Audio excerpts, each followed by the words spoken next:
Қайырлы күн, құрметті достар. Қайырлы күн, құрметті әріптестер. Халықаралық семинарымызға қош келдіңіздер. Good day, dear friends. You are welcome to our international seminar. Добрый день, уважаемые коллеги, друзья. Пожалуйста, в качестве регистрации на наш семинар в чате Zoom запишите свою фамилию, имя, отчество, ваши данные, должность и место работы. А также будем очень признательны, если вы оставите свой отзыв о работе нашего семинара. Отзывы можете оставить в социальных сетях Facebook, Instagram, на странице Бобек Орталығы, School Бобек, которую вы увидите на экране. Спасибо плодотворной нам работы. Кайрлы Кун, добрый день. Good day, уважаемые коллеги. Пытливый и любознательный ум современных детей сподвигает нас, взрослых, родителей, учителей, ученых, разрабатывать и практиковать новые формы и методы для общения, обучения и воспитания. Наиболее эффективно это происходит в среде сотрудничества и сотворчества. Тема нашего семинара – тәрбие, шығармашылық, инновациялар. Воспитание, творчество, инновации. Education, creativity, innovations. Площадка для обмена мнениями и опытом. Слово для приветствия предоставляется генеральному директору Национального научно-практического образовательного и оздоровительного центра Бобек Файзулиной Баян Викторовне. Уважаемые участники международного семинара, позвольте приветствовать вас от имени коллектива Национального научно-практического образовательного и оздоровительного центра Бобек. Центр Бобек – это многопрофильная организация, реализующая научно-практическую, образовательную и оздоровительную деятельность на всех уровнях образования: дошкольное воспитание и обучение, среднее образование, техническое и профессиональное, после среднее образование и дополнительное образование.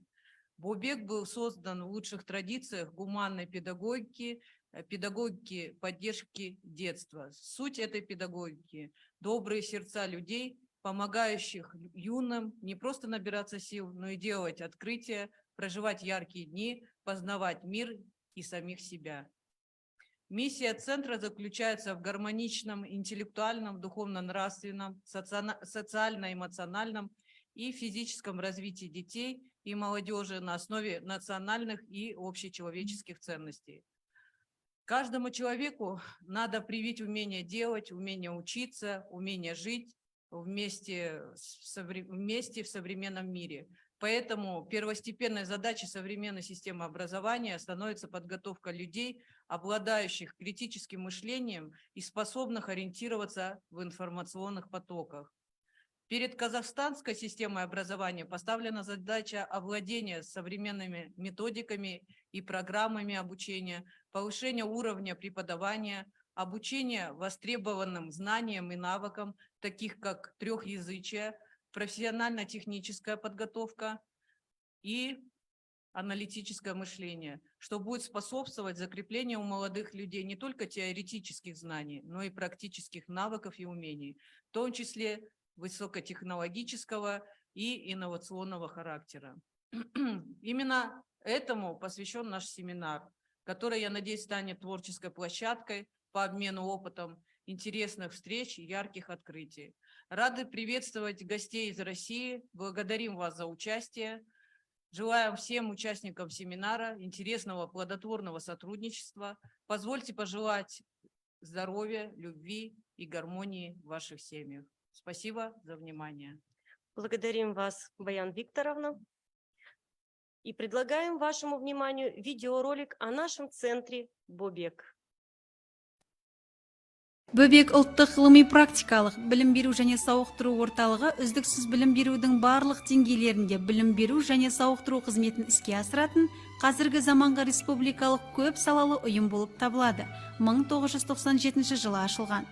Бөбек орталығы қызметінің негізгі бағыттары: дарындылықтың жеке бейінін ескере отырып, балаларды оқыту және тәрбиелеу, олардың жеке дамуына ықпал ету, педагогикалық кәсіби мамандарды даярлау, жетім, көп балалы және аз қамтылған отбасылардан шыққан республиканың экологиялық қолайсыз өңірлерінен келген балаларды сауықтыру демалысын және оңалтуды ұйымдастыру, республикалық мектептен тыс іс-шараларды өткізуді, астрономия және ғарышты зерттеу саласында оқушылардың оқудан тыс іс-әрекеттерін ұйымдастыру. Орталықтың барлық құрылымдық бөлімшелері білім берудің базалық құндылықтарына негізделген тәрбиенің бірыңғай жүйесіне біріктірілген. Қазақстандық патриотизм және азаматтық жауапкершілік, құрмет, ынтымақтастық, еңбек пен шығармашылық, ашықтық, өмір бойы білім алу және бірыңғай оқыту ортасына интеграцияланған. Балабақша 2009 жылы ашылған. Бөбек орталығының үздіксіз білім беру жүйесіндегі бірінші сатысы. Балабақшада 128 бала оқиды, 8 топ жұмыс істейді. Оқыту Қазақстан Республикасының мектепке дейінгі тәрбие мен оқытудың мемлекеттік жалпыға міндетті стандартының үлгілік бағдарламасы бойынша мемлекеттік және орыс тілдерінде жүргізіледі.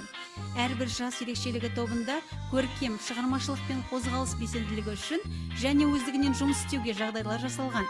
Онда білім беру салаларына сәйкес танымдық және ойын материалдары орналастырылған, бұрыштар жабдықталған. Балабақшада күні бойы болатын әр бала өзіне қызықты сабақ таба алады. Балабақшадағы пәндік білім беру ортасы балалардың дарындылығын ерте дамуды көздейтіндей етіп құрылған. Осы мақсатта қосымша білім беру сабақтары енгізілді. Жүзу, хореография, партерлік гимнастика, сауықтыру гимнастикасы, дұрыс тыныс алу, денсаулық жолында қас табанның алдын алу, шынықтыру рәсімдері, құм терапиясы, тұз шахтасына бару, Монтессори әдісі бойынша сабақтар, Воскобовичтің дамытушы ойындары, шахмат, вокал, театр студиясы және көркем сурет шеберханасы, ерте жастан тілдерді оқытудың English Baby Club клубы, экология бойынша жобалар. Балабақша тәрбиеленушілері шығармашылық конкурстардың жеңімпаздары болып табылады және гимназияда жетістікпен оқиды.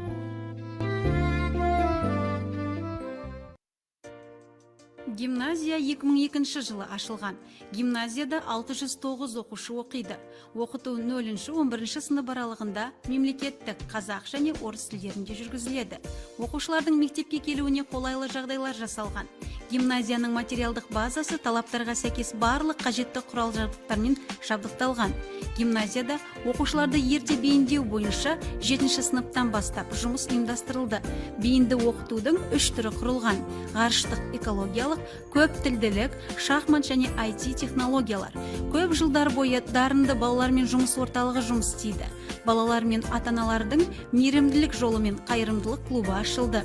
Гимназияда оқушылардың өзін-өзі басқаруы және еріктілер қозғалысы бар. Ақиқат нұры пікірсайыс клубы жұмыс істейді. Гимназияны 568 түлек бітірді.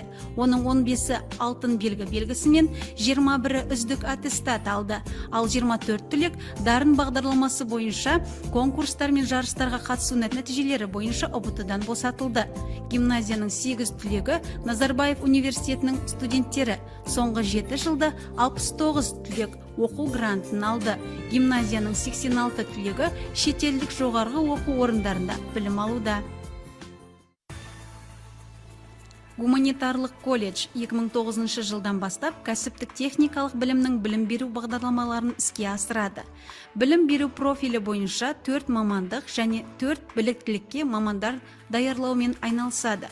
2019 жылы колледж білім беру бағдарламаларының халықаралық аккредитациясынан сәтті өтті. Колледжде болашақ педагогтардың кәсіби және жеке өсу үшін қолайлы жағдайлар жасалған. Білім алушылардың қажеттіліктерін толық көлемде қамтамасыз ететін барлық қажетті ақпараттық коммуникациялық, материалдық және кітапханалық ресурстар бар. Түрлі үйірмелер, өзін-өзі басқару және дебат клубы жұмыс істейді. Колледж бөбек орталығында және республиканың үздік мектептері мен балабақшаларында білім алушылардың кәсіптік практикадан өтумен қамтамасыз етеді. Студенттер қалалық, республикалық, ғылыми практикалық конференцияларға, олимпиадаларға белсенді қатысады. Колледж студенттері World Skills Қазақстан аймақтық чемпионатының жүлдегерлері. Оқу сауықтыру кешені 1997 жылдан бастап балаларды сауықтыру, оңалту және олардың бос уақытын ұйымдастыру бағдарламасы бойынша жұмыс істейді. жыл сайын көп балалы, аз қамтылған отбасылардан шыққан 1320 бала Қазақстан Республикасының барлық өңірлерінен келген жетім балалар сауықтыру және оңалтудың тегін шараларынан өтеді. 22 күндік сауықтыру ауысымына оқу сауықтыру кешені соматикалық және респираторлық аурулары бар 110 баланы қабылдайды. Сауықтыру бағдарламасы шеңберінде өсіп келе жатқан ағзаның функцияларын қалпына келтіруге бағытталған сауықтырудың тиімді және қауіпсіз табиғи әдістері қолданылады. Климатерапия, шунгитотерапия, галотерапия, фитотерапия, маусымдық дәрумендер терапиясы, электрмен емдеу, жарықпен емдеу, жылумен емдеу, сумен емдеу, массаждың бірнеше түрлері және тағы басқа. Емдеу шаралары мектеп бағдарламасы бойынша оқумен біріктірілген. Сондай-ақ балалар экскурсияға шығады, қызығушылықтары бойынша үйірмелер мен шығармашылық шеберханалар ұйымдастырылған.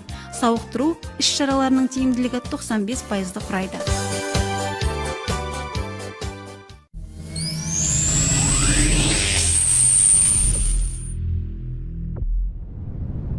2009 жылы ЮНЕСКО-ның халықаралық астрономия жылы деп жарияланған жылы Бөбек орталығында бірегей балалар обсерваториясы ашылды. Обсерватория ғарыштық бағыт бойынша білім беру бағдарламаларын ұйымдастырады және жүзеге асырады. Қазақстанның түрлі өңірлерінен келетін 7000-нан астам оқушы жыл сайын обсерваторияда өткізілетін іс-шараларға қатысады. Обсерватория базасында Қазақстан Республикасының құрама командалары халықаралық астрономиялық конкурстарға, олимпиадаларға, турнирлерге қатысу үшін дайындықтан өтеді. Қазақстандық командалар құрамында 370-тен астам оқушы 32-ші халықаралық астрономиялық іс-шараларға қатысты. 167 қатысушы түрлі номинациялар бойынша дипломдар алды. Обсерваторияның жетістіктері мен мүмкіндіктері халықаралық деңгейде атап өтілді. Бөбек ұлттық ғылыми практикалық білім беру және сауықтыру орталығының халықаралық астрономиялық одақтың құрмет грамотасымен марапатталды. 2011 жылдың қыркүйек айында Бөбек орталығы обсерваториясы базасында 16-шы халықаралық астрономиялық олимпиада үлкен жетістікпен өтті. Олимпиадаға 19 елден 102 оқушы қатысты.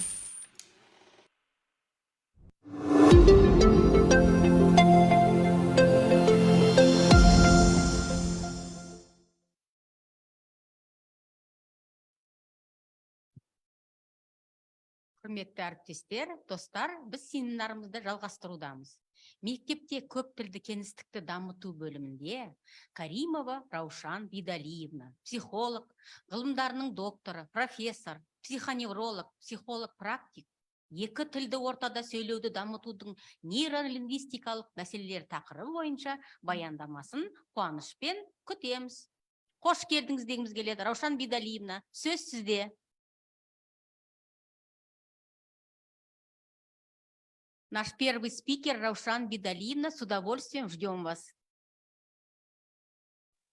Слышно? Да. Да, вас слышно. Слышно, да? Ага. Уважаемые коллеги, я вас хочу поприветствовать на таком важном, интересном международном форуме, который касается творчества, воспитания, инноваций именно в аспекте детского возраста. И хочу поблагодарить еще раз руководство научно-практического центра Бөбек за возможность вновь принять участие в дискуссии такой важной проблемы. Сегодня будут озвучены, и вы познакомитесь с очень интересными проблемами воспитания в полиязычной среде, развития аналитического мышления, как было заявлено в целях этой конференции. И вот в аспекте этих проблем я хотела бы остановиться на особенностях нейролингвистических аспектах развития в полиязычной среде.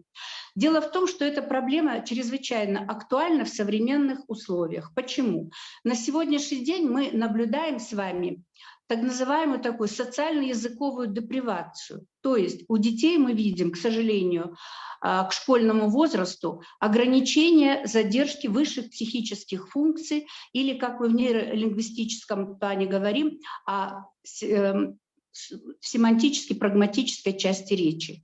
И вот эти трудности, о которых мы говорим, связаны причины, каковы этой депривации. Но прежде всего это все-таки недостаточность речевого общения в семье, в коллективе, в обществе, связанное с чем? Связано с тем, что все-таки нас занимает в основном интернет-пространство, и все общение у нас идет на уровне интернета. Поэтому устное общение, передача информации через устную речь у нас значительно ограничивается. И это играет большую роль в развитии смысловой части речи. Это первое. Второе.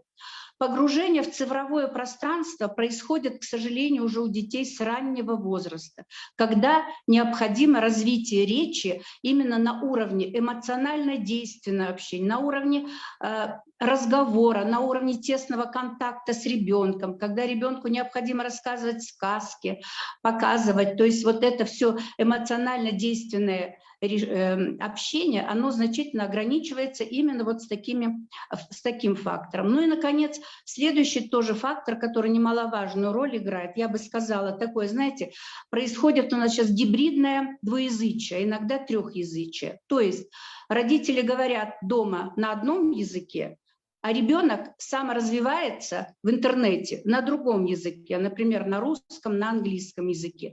И происходят парадоксальные реакции. Мама спрашивает у ребенка на родном языке, например, на казахском, а ребенок отвечает на русском или на английском языке. В итоге получается, иногда родители думают, что ребенок успешно познает все три языка и с гордостью говорят. На самом деле такого не происходит. То есть происходит только поверхностное изучение языка. На что нужно обратить внимание?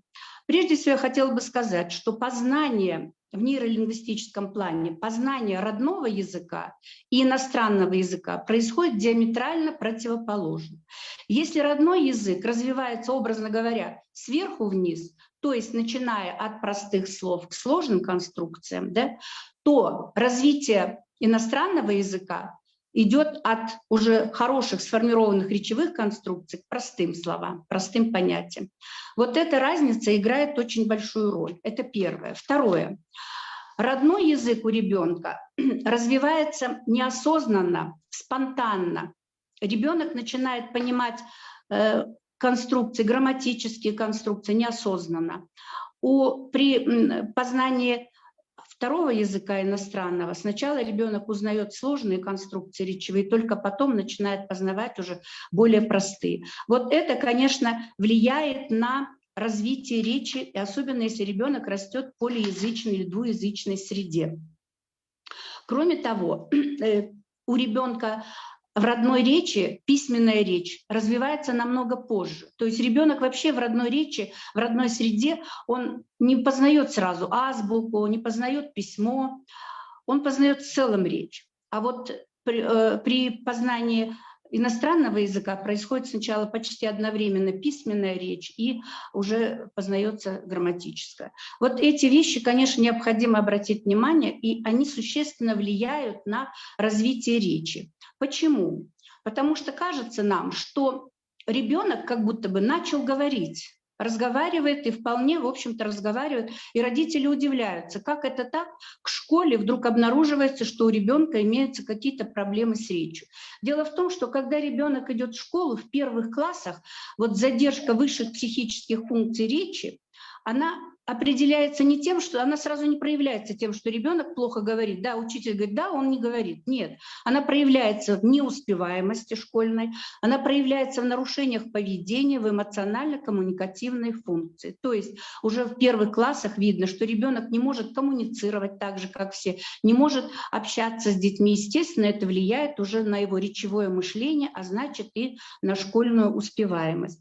Поэтому мы должны немножечко, я хотела обратить внимание на такие аспекты высшей психической функции, которые очень важны нам для развития полиязычного пространства. В первую очередь, конечно, самая простая речь, которая это номинативная речь, это речь телеграфная. Я пошел домой, я хочу кушать, пойду спать. И вот когда ребенок говорит на уровне таких простых фраз, а мы в нейрофизиологии называем это первая сигнальная система, родители часто успокаиваются, да и как-то педагоги не обращают внимания, он отвечает на тесты, он задания выполняет и, в общем-то, как будто готов к школе. Второй уровень развития речи, семантический, это уже у нас переход, то есть вторую сигнальную систему, это переход к пониманию. Ребенок должен понимать контекстную речь, ребенок должен понимать переносный смысл слова, ребенок должен понимать пословицы, поговорки. И вот это уже проявляется, можно увидеть в первом классе, когда ребенок это не может, ему не под силу это. Здесь же я бы хотела сказать, что на уровне первой номинативной речи, может даже иногда раньше, у ребенка должна развиваться симпраксическая речь, то есть ситуативная речь. Вот часто родители приходят на прием, ребенок не разговаривает, он говорит, все понимает, но только не может говорить. На самом деле у ребенка сначала развивается понимание не самого слова, это очень важно знать педагогам, а интонация, модуляция голоса и кто как в какой ситуации это сказал. Так вот, у ребенка это как раз симпраксическая речь и дает возможность ориентироваться. То есть он может выполнить простые просьбы, там, сделай то, покажи это. Он понимает интонацию, понимает, мозг интегративно как бы собирает. Вот симпраксическая речь очень важна нам, когда мы погружаемся в другую языковую среду. То есть когда мы приходим с вами, попадаем в другую языковую среду, мы через какое-то время начинаем понимать отдельные слова, речь, о чем идет речь. Вот это как раз симпраксическая часть речи иногда сыграет злую шутку с ребенком. То есть ребенок понимает ситуацию, как будто бы в ней ориентируется, но на самом деле речь не развивается.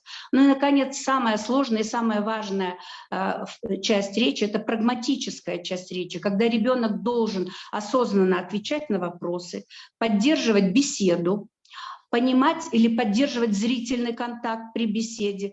И самое главное, он должен знать, когда, как с кем разговаривать, на каком уровне. Он должен понимать невербальные знаки общения, то есть эмоции, наши эмоции там, на лице, выражение лица, голос каким подается. Вот эти факторы играют очень большую роль для развития речи. Поэтому такие вот факторы, которые очень важно определить в предшкольном периоде и развивать затем в школьном периоде, необходимы потом для успешного и полиязычного образования и воспитания, и необходимы, конечно, для развития аналитического мышления. Почему? Потому что аналитическое мышление – это уже квинтэссенция высшей психической функции, то есть семантика прагматической части речи. Поэтому, когда мы готовим детей, специалисты должны обратить на этот аспект. И если есть какие-то проблемы, то необходимо обратиться к специалисту и обязательно помочь этому ребенку. И самое главное – донести эти проблемы, потому что эти проблемы в школе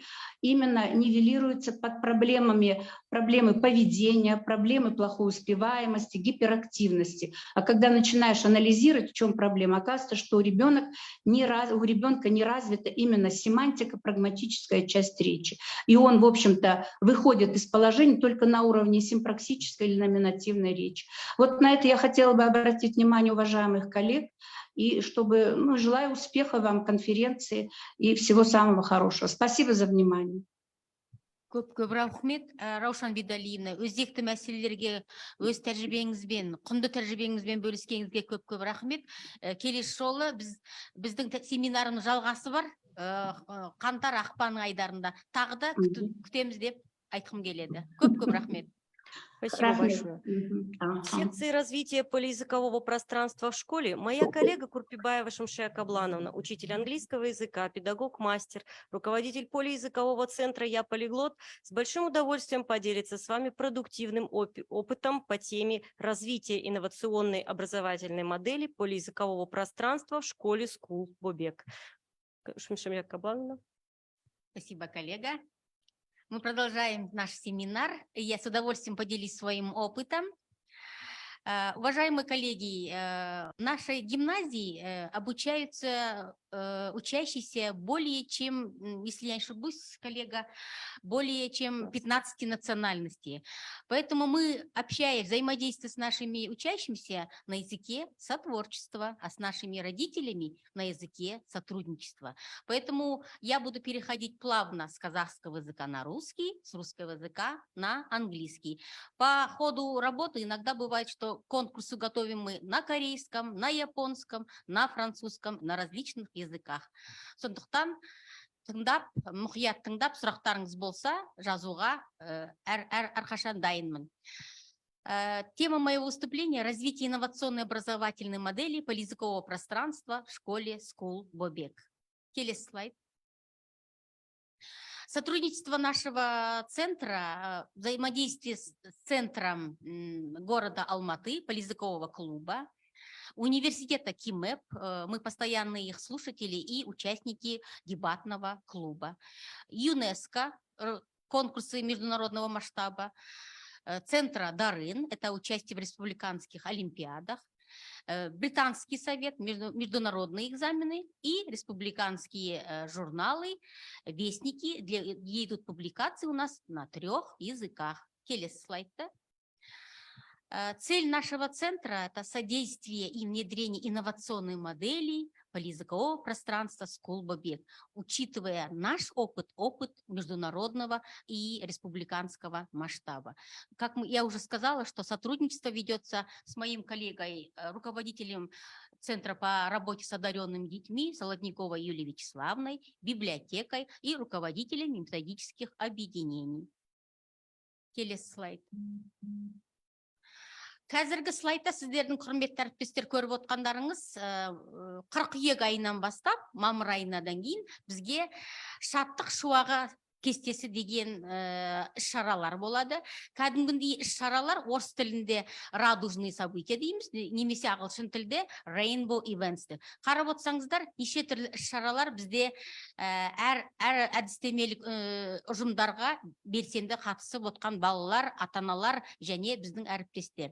Осы жылдың қаңтар айынан бастап желтоқсанға дейін біздің әлеуметтік желілерде көп дегенде 400 астам біздің іс-шаралар өткізген екен. Сондықтан осымен қуаныша бір шығармашылық іс-шара ретінде бөліскім келіп отыр. Как вы видите, уважаемые коллеги, радужные события, мы обыкновенные мероприятия превратили в радужные события. Поэтому одним из которых я с удовольствием сейчас поделюсь. Следующий слайд. Шығармашылық жоба ретінде бізде бірнеше қазақша, орысша, ағылшын тілінде бірнеше жобаларды біз өткізудеміз. Ұлы ағартушы, ақын Абай Құнанбайұлына арналған бізде шығармашылық жоба 3 тілде өткізді. Енді барлығын өз жүрегіңмен тексер деген ұранменен қазақша, орысша, ағылшынша балалардың өз пікірлерін таксономия Блума дейміз ғой, сол арқылы 6 қадамды өз пікірлерін сыни қандай дамыту, өз ойларын, қандай құндылықтарды насихаттайтын ұлы ағартушының өз ойларымен бөліскен, және де осындай дипломмен балаларға салтанатты түрде біз ұсындық. Келесі слайдты көрсетіңіз. Қалып өтсеңіздер, міне мақсаты 3 тілде. Уважаемые коллеги, вот мы цели прописываем обычно на 3 языках и пропагандируем национальные ценности. Критерии оценивания также описываются на 3 языках, где члены жюри у нас, мы их называем творцы добра, это учащиеся старших классов. Следующий слайд. Согласно инструктивно-методическому письму, это официальный документ Министерства просвещения нашей страны, гласит, что у нас одной из тенденций является пропаганда национальных ценностей. Поэтому в рамках проекта «Читающая школа, читающая нация» мы ввели познавательную рубрику на 3 языках: «Оқырман полиглот», «Читающий полиглот», «Reading polyglot», где учащиеся делятся о книгах, которые они прочитали. То, что я говорила, не обязательно на казахском, русском, на английском. Есть учащиеся, которые читают книги на французском, на корейском и других языках. И привлекают, естественно, других своих одноклассников. Далее, следующая у нас познавательная рубрика «Оқудағы лайфхак», учебный лайфхак, learning лайфхак, где учащиеся делятся по определенному предмету, выбирают тему и как они его освоили. Самый быстрый, эффективный способ. Может, они использовали интернет-ресурсы, может быть, они сами придумали свой лайфхак. Поэтому следующий слайд это демонстрирует. Окрманды полиглот, читающий полиглот, reading полиглот. Это мы взяли с соцсетей за весь этот год календарный, начиная с января месяца по декабрь, где наши учащиеся делились своими впечатлениями о книгах, начиная с начальной школы до 11 класса. Келесі слайд. Тағы келесі слайд, осыны. Мына жерде тоқталып өтсек, бізде оқудағы лайфхак, балалардың бөлісуде бастауыш сыныпта, мысалы, қалай ол тақырыптарды белсенді қатысып, қалай оны түсінгенін айтады. Қазақ тілінде, орыс тілінде, математика болсын, биология болсын, информатика болсын. Сондықтан соны әлеуметтік жерлерден алған біз үзінділер, сонымен өте қызықты. Бұл да бір шығармашылық балаларды жұмысқа деген, оқуға деген дамыту ретінде өте жақсы бір идея ретінде көреміз. Учебный лайфхак у нас ведется, насколько я помню, коллега, с пандемии, по-моему, уже третий год у нас, ведется. Поэтому, допустим, на уроках литературы учащиеся предложили свой вариант, допустим, нейролингвистика, как у нас предыдущий коллега сказала, это инфографика. Инфографика плюс литература, допустим. На уроках английского языка учащиеся делятся STEM или STEAM, вот как они используют химию или физику на английском языке, или как ее в облегченном варианте эффективный метод усвоения. Поэтому то, что там написано, МО английского языка, это у нас методические объединения. Наверное, в других школах он звучит как кафедра, кафедра истории, там, русского языка, начальной школы. У нас называется это методические объединения. Здесь у нас представлены все методические объединения. Хочу отметить, что с учителем или без учителей ребята инициируют сами такие лайфхаки. Келесі слайд.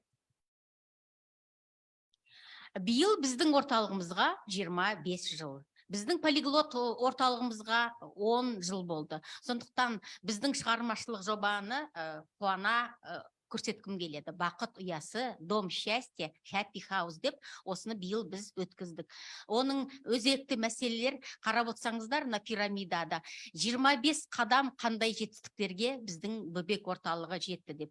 Қазақстанның бүкіл аймақтарынан келген, Қызылорда, Шымкент, Петропавл деген бүкіл аймақтардан келген балалар неше түрлі өздерінің әдістерін, өзінің көргендерін көрсетіп, бөбек орталығында қандай жақсы, жағымды тәсілдерін үйренгенін 3 тілде көрсетті да, біз осындай дипломды салтанат түрде ұсындық. В этом году нашему центру исполнилось 25 лет. И наш творческий проект был посвящен центру Бөбек под названием, таким звучным названием Бақыт ұясы, дом счастья, happy house, где учащиеся со всех уголков нашей страны участвовали хорошим и показали отличные результаты. Следующий слайд. Ну и хочу предложить вашему вниманию сейчас видео, где наши учащиеся участвовали в международном конкурсе ЮНЕСКО, где демонстрировали свои познания на 3 языках. Включите, пожалуйста, видео. Представили свой скетч. Көрсетіліп тұрған жоқ? Ага. Көрсетсеңіз.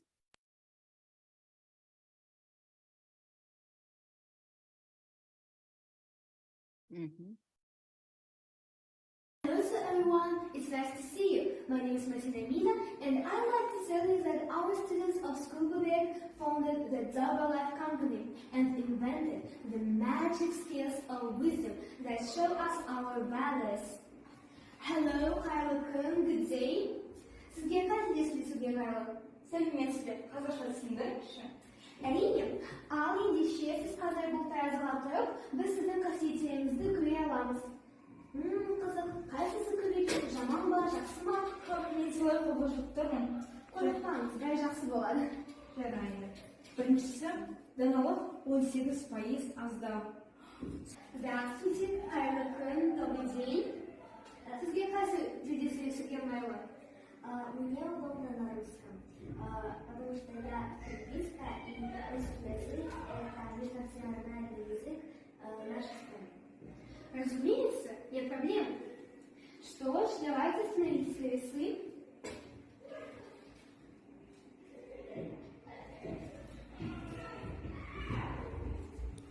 У меня достаточно много, Ленина 30%. Вы что, лентяйка? О, нет.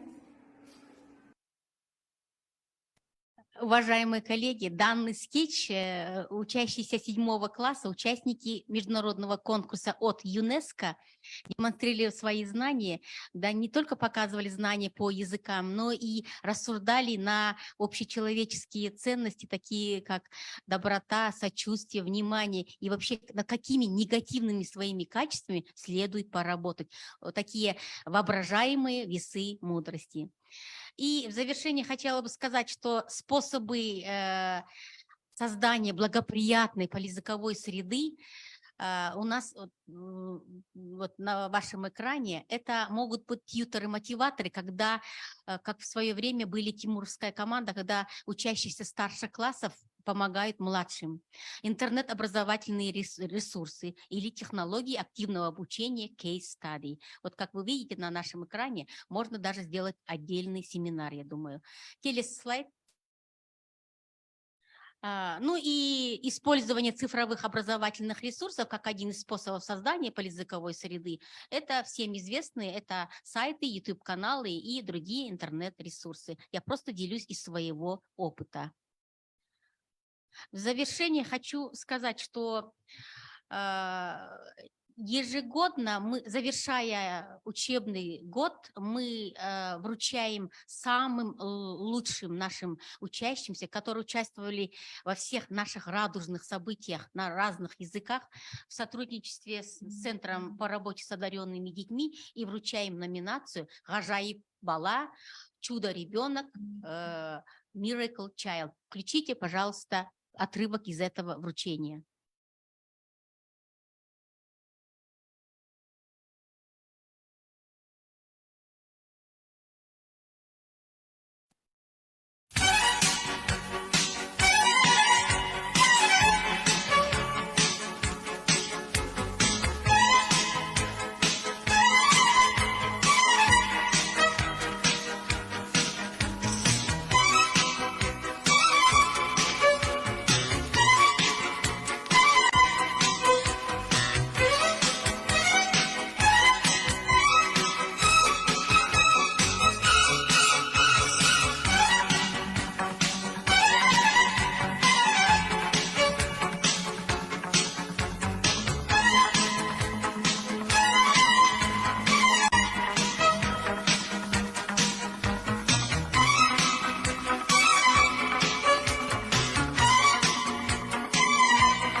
Цель данных мероприятий – это вовлечение учащихся и мотивация наших коллег. Назарларыңызға көп-көп рахмет. Спасибо за внимание. Thanks for your attention. Благодарим вас, Шамшия Каблановна, за такое яркое выступление. А дальше наша тема продолжится о волонтерстве. Волонтерство является актуальной тенденцией в современном обществе. И нам интересно будет послушать с нашего следующего спикера в секции «Инновационные технологии в современной тенденции воспитания в школе». Слово предоставляется Анастасии Сергеевне Каретниковой, учителю русского языка Дворца творчества юных, который находится в Санкт-Петербурге, которая представит нам тему «Научное волонтерство учащихся как современная воспитательная технология». Анастасия Сергеевна, вам слово.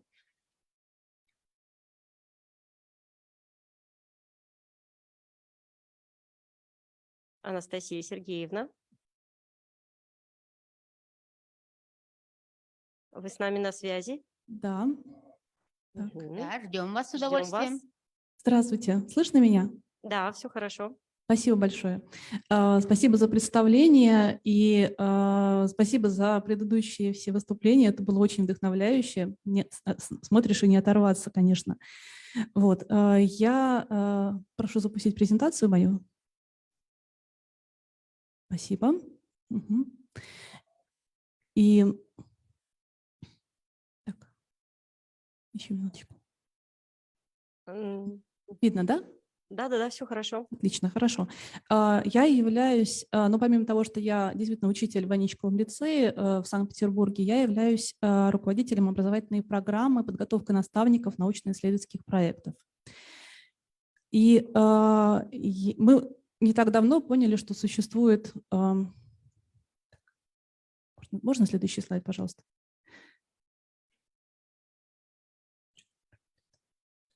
Что существует проблема, с которой сталкиваются участники научно-исследовательской и проектной деятельности.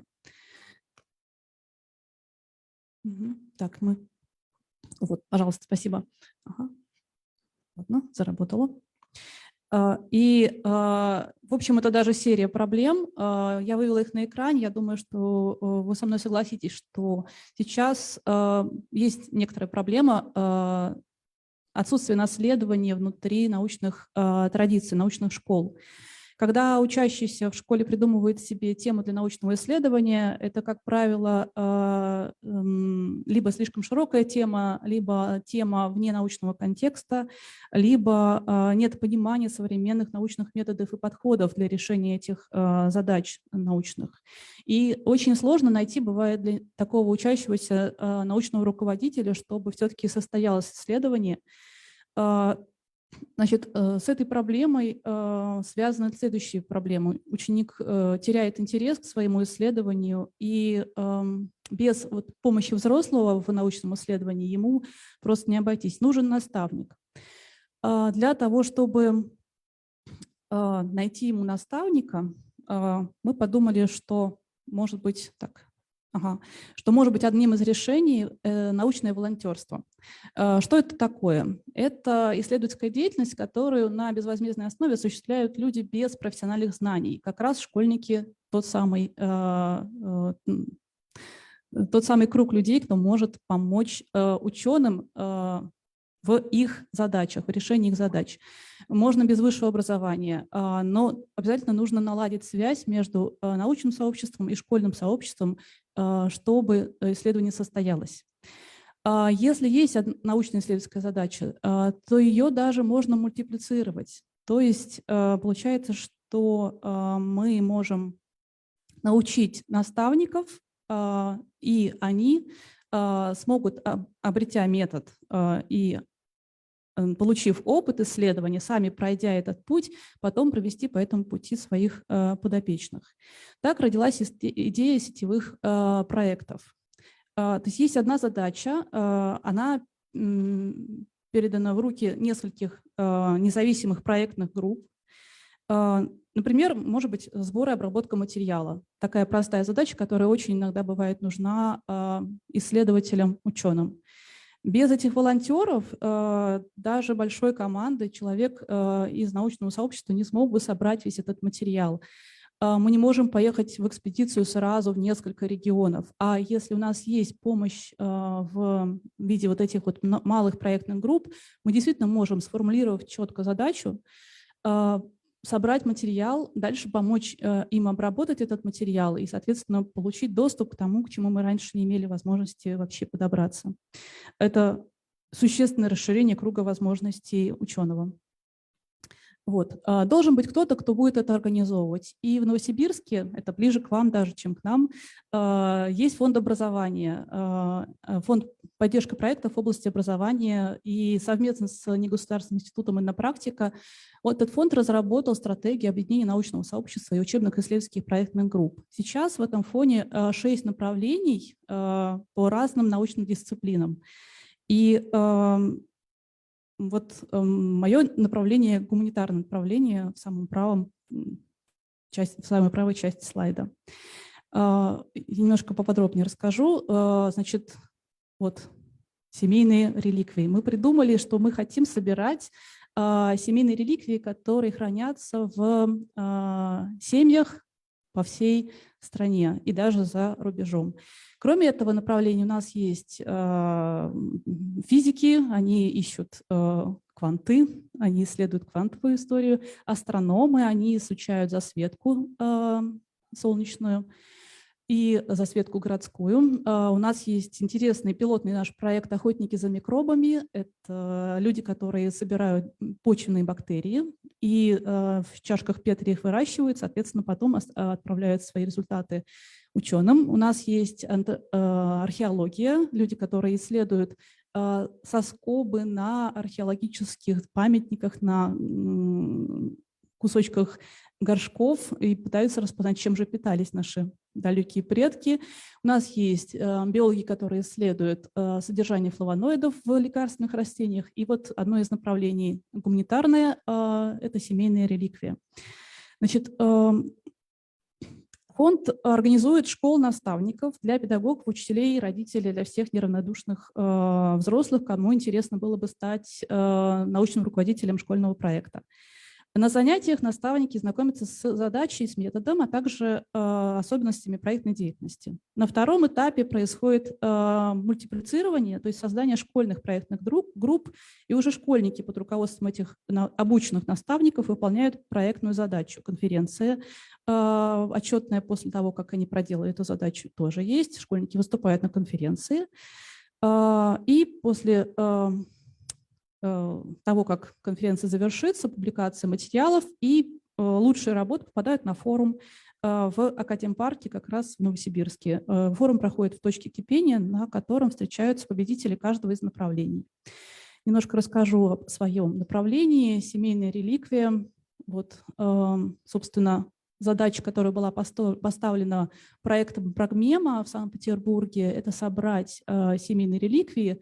Эта задача и гуманистическая в том числе, потому что она приводит к необходимости брать интервью, общаться со своими старшими, но, опять же, учиться запрашивать архивную информацию, пользоваться всевозможными ресурсами, чтобы узнавать предметы, их производство, их историю. Это все, естественно, вписывается в историю страны. И, мне кажется, главный воспитательный эффект нашего направления в том, что школьники действительно участвуют в современных научных исследованиях и понимают свою задачу как не учебную, а в большей степени даже научную. Спасибо большое. Анастасия Сергеевна, нам было очень интересно узнать о вашем опыте работы. А далее мы послушаем Колосова Ивана Михайловича, заведующего отделом техники, учителя информатики Анечкового лицея города Санкт-Петербург, Россия, который расскажет нам о роботах, о робототехнике в нашей секции «Стартап-проекты STEM и STEAM образования, робототехника и программирование в современной школе». Вам слово.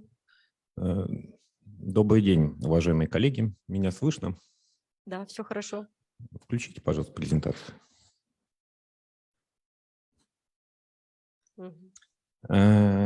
Еще раз добрый день, уважаемые коллеги. Меня зовут Колосов Иван Михайлович. Я работаю заведующим отдела техники Санкт-Петербургского городского дворца творчества юных и учителем информатики в учреждении общего образования в Аничковом лицее.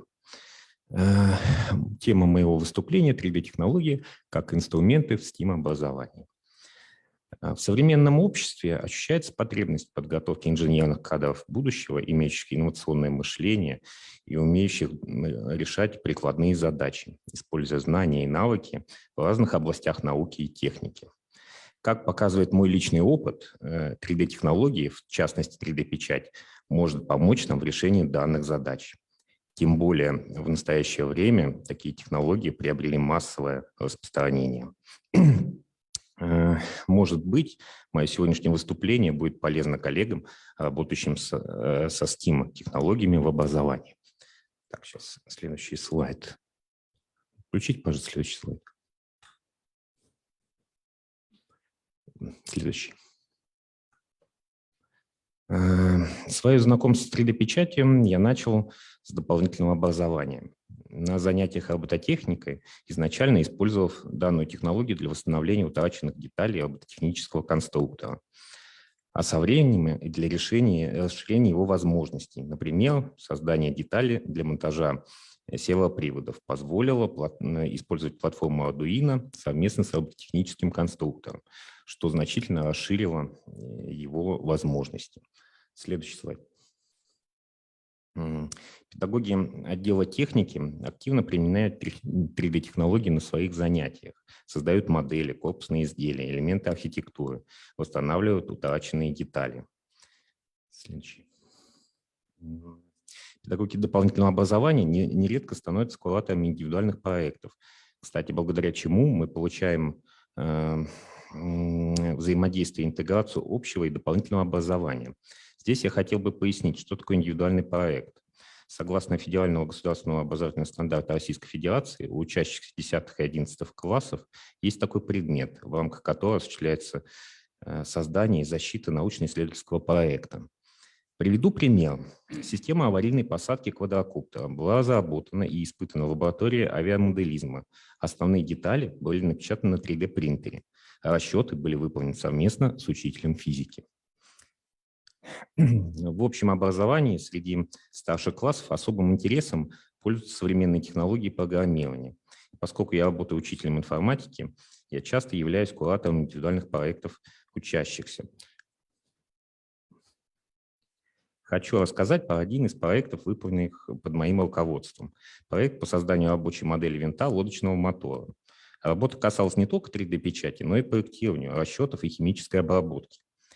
Проект занял призовые места на конференциях молодых ученых и стал победителем конкурса «Поддержка научного и инженерного творчества школьников старших классов Санкт-Петербурга». Так. Мой коллега на уроках физики также активно использует 3D-технологии в учебном процессе. На стенде, разработанном учащимися, основные элементы которого напечатаны на 3D-принтере, ставят опыты Фарадея. Здесь также приведен пример робота-манипулятора, спроектированного учащимися и распечатанного на 3D-принтере, и системы отслеживания положения Солнца для повышения эффективности солнечной батареи. Все это создавалось в рамках индивидуальных проектов.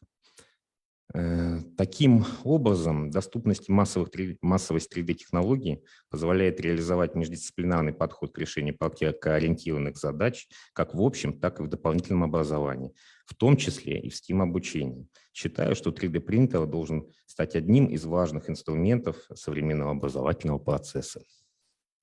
Спасибо за внимание. Главное, учащиеся вовлечены, результаты есть, а это ваш труд, коллега. Спасибо за ваш опыт. Келесі сөзді Сазонов Евгений Юрьевичке беріледі. Жасөспірімдер шығармашылығы театрының көркемдік жетекшісі, жоғары біліктілік санатының қосымша білім беру педагогы, Ресейдің еңбек сіңірген мәдениет қызметкері, халық ағарту ісінің үздігі Санкт-Петербург, Ресей. Театр дарынды балалармен жұмыс істеудің дамытушы ортасы ретінде тақырып бойынша мәліметті баяндауға шақырамыз. You are welcome. Добро пожаловать, ждем. Спасибо. Меня слышно? Да, слышно. Здравствуйте. Меня зовут Евгений Юрьевич Сазонов. Я руковожу театром юношеского творчества Санкт-Петербургского городского дворца творчества юных. Наш театр существует почти 7 десятилетий. И его основной задачей всегда было развитие личности ребенка, выявление и развитие его способностей и талантов.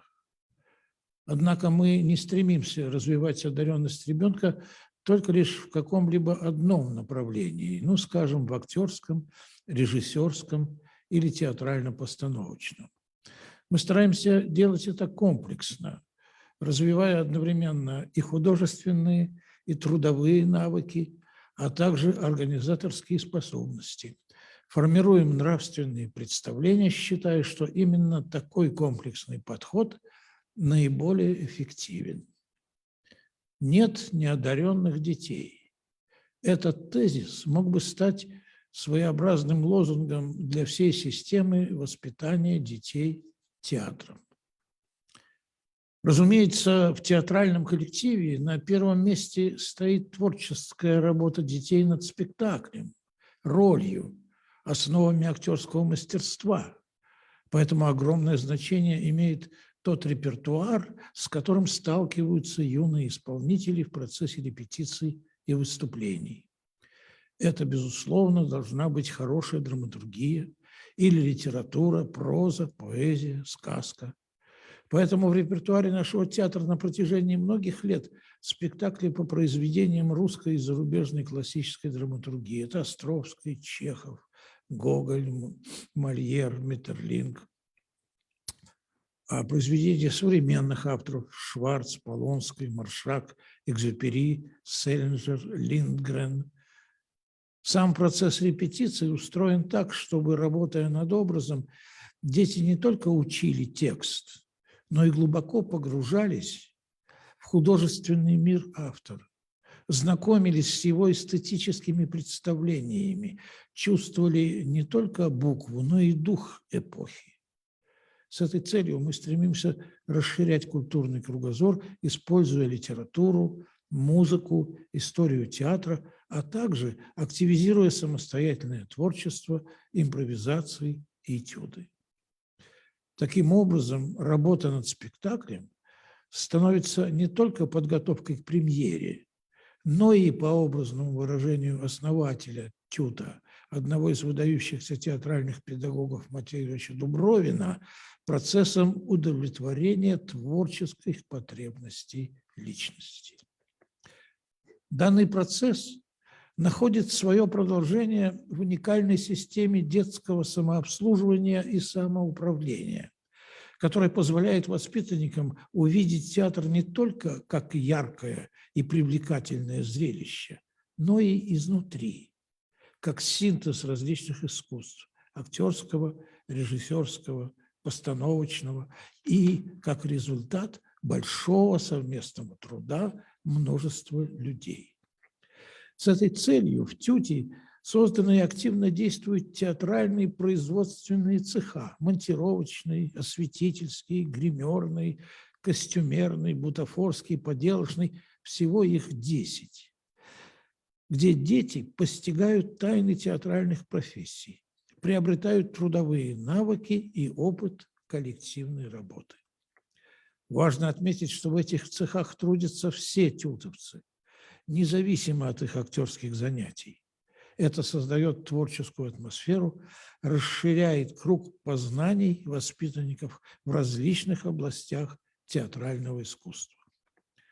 Важным элементом методики является, как уже сказано, детское самоуправление, совет ТЮТа, детский технический совет, система постановочных бригад, старших цехов, стажеров и так далее, которая позволяет воспитывать организаторские навыки, инициативу и самостоятельность. Одновременно с этим следует подчеркнуть, что ТЮТ отнюдь не является моделью профессионального театра. Он строится на методике, в которой театр представляет собой средство воспитания, художественно-педагогическое пространство, предоставляющее детям разнообразные возможности для свободного развития и откликающиеся на сущностные потребности детства, общения, познания, игра, самостоятельность и так далее. Большое значение придается в нашем театре поддержанию традиций, сложившихся за многолетнюю историю жизни коллектива. Это и связь поколений, и традиционные встречи с выпускниками театра, актерами, режиссерами и людьми самых разных профессий. Это ежегодные праздники театра, совместные выезды, трудовые субботники, песни и многое другое. Каждое из направлений работы ТЮТа, творческой, производственной, организационной, осуществляется в соответствии с комплексной образовательной программой, вобравшей в себя российский театральный и педагогический опыт, открытие Станиславского, Вахтангова, Мирхольда, а также достижения зарубежной художественной культуры. Педагогический совет ТЮТа и режиссерская коллегия театра стремятся к постоянному усовершенствованию своей профессии, обмениваются опытом и с другими театральными студиями Петербурга и России, осуществляют методическую работу по актуальным вопросам эстетического воспитания детей и юношества. Мы глубоко убеждены, что лишь совместная творческая и педагогическая работа, единство целей и методов их достижения могут создать необходимые условия для свободного и всестороннего развития наших детей средствами театра. Ну, а теперь после этого тезисного, разумеется, изложения основных аспектов нашей деятельности я хочу предложить вам посмотреть небольшой видеоролик, снятый нашими старшими ребятами. Он иллюстрирует работу наших цехов. Пожалуйста.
Площадка для творчества и созидания. Иначе и не скажешь. Спасибо, браво, коллега.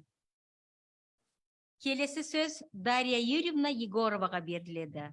Оқудағы лайфхакты өз тәжірибесімен бөліскісі келеді. Учебный лайфхак как способ развития креативности на занятиях по журналистике. You are welcome. Добро пожаловать. Добрый день, уважаемые коллеги. Спасибо большое за возможность принять участие в семинаре, услышать столько интересного. Я представляю пресс-центр поколения городского дворца творчества юных Санкт-Петербург. Пресс-центр основан в 1993 году, и сейчас это настоящий медиахолдинг, где подростки изучают основы журналистики, верстку газетных полос, снимают видеосюжеты, записывают подкасты, пишут материалы на сайт и, конечно, выпускают газету «Поколение» с неизменным слоганом «Газета для подростков, сделанная самими подростками». И это действительно так, потому что все в газете, начиная от разработки темы номера и заканчивая версткой готовых страниц, это делают сами ребята, поэтому это их собственный продукт. С 2014 года я веду в пресс-центре занятия по образовательной программе «Старт в журналистику». Она рассчитана на учащихся 6-7 классов. И целью программы, помимо создания условий для профессионального самоопределения, является развитие творческих способностей учащихся. И сегодня здесь уже звучало слово «учебные лайфхаки». Это было со стороны ребят. И сейчас я хотела бы тоже как педагог рассказать о своих учебных лайфхаках, которые я использую во время занятий для развития креативности. За время работы по этой образовательной программе я заметила, что придумывание заголовков к собственным текстам вызывает затруднения у большинства учащихся, потому что, как правило, на ум приходит что-то стандартное, вроде как музыка влияет на жизнь человека.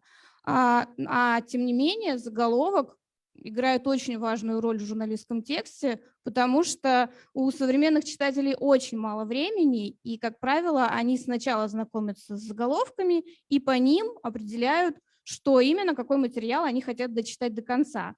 Поэтому важно, чтобы заголовок был ярким, цепляющим, чтобы текст захотелось дочитать. И когда я предлагаю ребятам придумать какие-то другие варианты названия для их текста, они говорят: ну нет, я не могу придумывать заголовки, пусть это сделает кто-нибудь другой.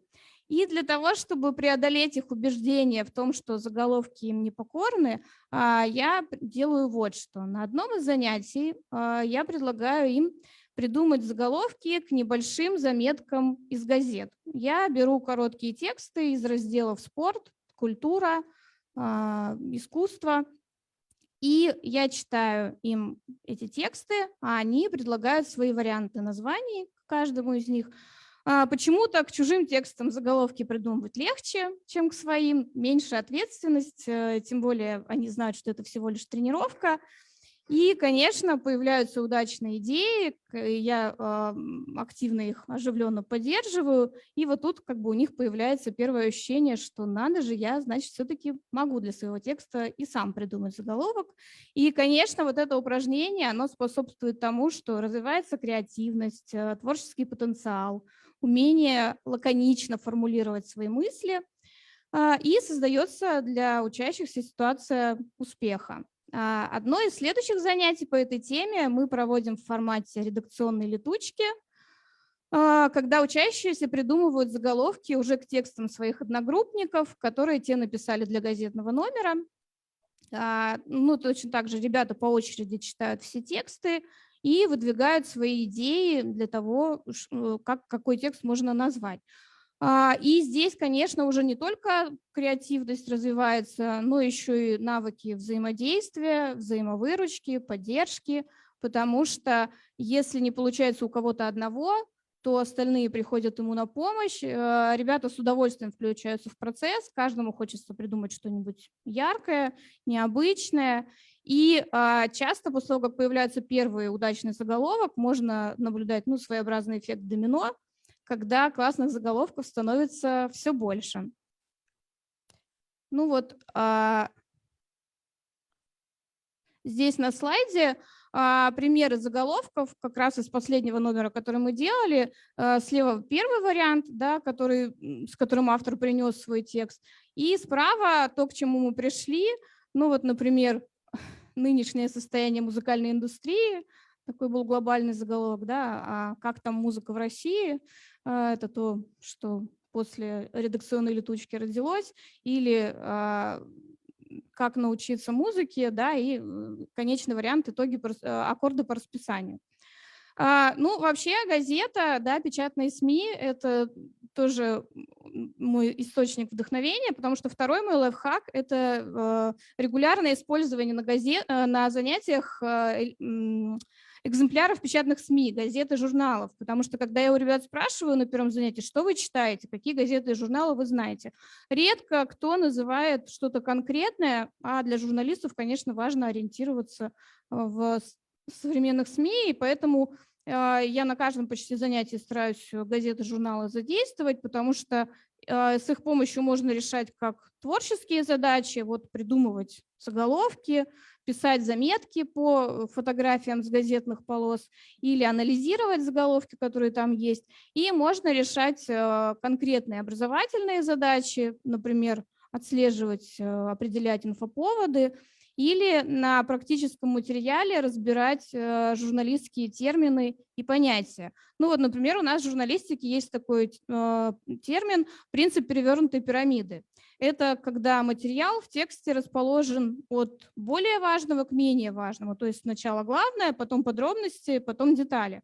И когда мы его разбираем на занятии, ребятам сначала не очень понятно, ну вот как взять текст, что поставить в начало, что поставить в конец. И тогда мы с ними берем газету, да, берем из газеты какую-то конкретную заметку. Ну вот, например, петербургские сфинксы вернулись на Египетский мост. И разбираем конкретно, да, что вы должны идти в начало, что в конец, что главная информация – это то, что после реставрации сфинксы действительно вернулись 17 декабря на Египетский мост. Подробности – это то, как и с помощью каких средств проходила реставрация. Ну и детали – это, например, то, что вес одной скульптуры 2 тонны. Да, это уже пойдет в самый конец заметки.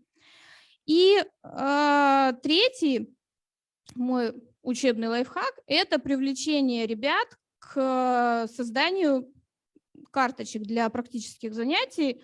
Конечно, у меня, как у педагога, есть, как у любого педагога, да, дидактический материал к разным разделам программы, это и карточки в том числе, но мне нравится привлекать к этому ребят. Например, одно из занятий по теме заметка мы проводим таким образом. Я выдаю им небольшие карточки чистые. На одной стороне ребята пишут вопросы, на которые отвечает заметка. Так, пардон. Кто, что, где, когда, как и почему. И на второй стороне я предлагаю им ответить на эти вопросы, написать первые 1-2 слова, которые придут им на ум, совершенно любые. Например, кто кот Матроскин, где Невский проспект, что выставка, или там кто Дед Мороз, где автобус, что танцы. Да, я не объясняю им, зачем мы это делаем, сохраняя интригу, потом карточки складываются, мы помещаем их в коробку или в непрозрачный пакет, ребята по очереди эти карточки достают, и тут они получают задание, должны написать заметку по вот этим словам, которые им достались, используя их как основу для текста. Ну, во-первых, это всегда очень весело. Потому что, когда они придумывают слова для своих карточек, они хотят быть оригинальными, и там могут оказаться на карточке слова вообще из совершенно разных миров. Ну и во-вторых, конечно, это опять же решает задачу развития креативности, потому что сначала эти слова надо было придумать, а теперь надо чужие слова соединить в один текст, да так, чтобы еще все слова в нем внутри оказались. Ну и, конечно, это развивает и умение логически мыслить в условиях ограниченного времени, потому что работать надо быстро, и при этом, чтобы текст получался понятным и связанным, ну, прямо как у настоящих журналистов. Конечно, это всегда очень оживленные занятия. Ну и в-третьих, я каждый раз получаю новые дидактические материалы, новые карточки. Вот таким образом, да, я поделилась с вами несколькими учебными приемами, которые я использую на своих занятиях для повышения их эффективности. На самом деле они довольно просто осуществляются, не требуют какой-то специальной подготовки. И я буду рада, если что-то из этого вам пригодится в вашей работе. Спасибо большое за внимание. Спасибо большое, Дарья Юрьевна. Я думаю, что все, что вы даете на своих занятиях ребятам, это просто открывает им дорогу в будущее, да, это может быть дорога к новой своей профессии, которая будет их в дальнейшем радовать и помогать развиваться. Спасибо вам большое. Я бы хотела бы, вот как ваш коллега, в следующий раз, допустим, при следующих наших встречах про СММ. Вот интересуется ли сейчас молодежь вот написание постов в соцсетях? Есть ли такие лайфхаки? Это, ну, на следующем семинаре, может быть, вы поделитесь своим опытом. Спасибо. Спасибо большое, Дарья Юрьевна, еще раз. Следующие наши гости, которые представят свои проекты, это гости из Москвы. И мы представляем Татьяну Александровну Ювентин, которая расскажет нам об опыте организации проведения международного научно-технического системно-инженерного конкурса «Акселератор» NTC SK Art в секции стартап-проекты STEAM и STEM образования, робототехника и программирование в современной школе. Вам слово, Татьяна Александровна. Спасибо, коллеги. Добрый день всем. Я очень рада быть сегодня с вами. Интересные доклады, замечательные практики. И я думаю, что наши площадки тоже поделятся с вами своим опытом, который достаточно высокого уровня. Мы так считаем. Я сегодня расскажу вам о нашей практике, сколковской практике. Мы придумали международный конкурс-акселератор NTC SCART 8 лет назад. Вот мы его запустили и были первыми в России, когда научно-технический конкурс-акселератор стал вовлекать молодежь талантливую для демонстрации своих проектов на площадке в Сколково. И уже вслед за нами начали развиваться другие различные проекты, достаточно масштабные, достаточно известные. Но наш проект тоже заслуживает внимания. Почему? Потому что вы можете легко в нем участвовать и использовать нашу площадку для демонстрации своего школьного, вот именно творческого потенциала, да, школьников и студентов, а также возможности общаться со специалистами из разных сфер, из разных структур, государственных, бизнес-структур, да, корпораций каких-то, общаться со специалистами по доработке проекта. В целом NTC SCART – это инновационная сколковская площадка.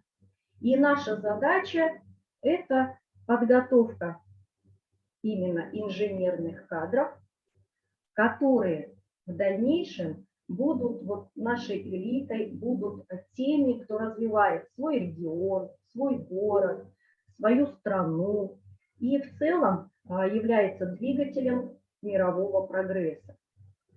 Конкурс NTC SCART ежегодно включен в перечень олимпиад и конкурсов Министерства просвещения.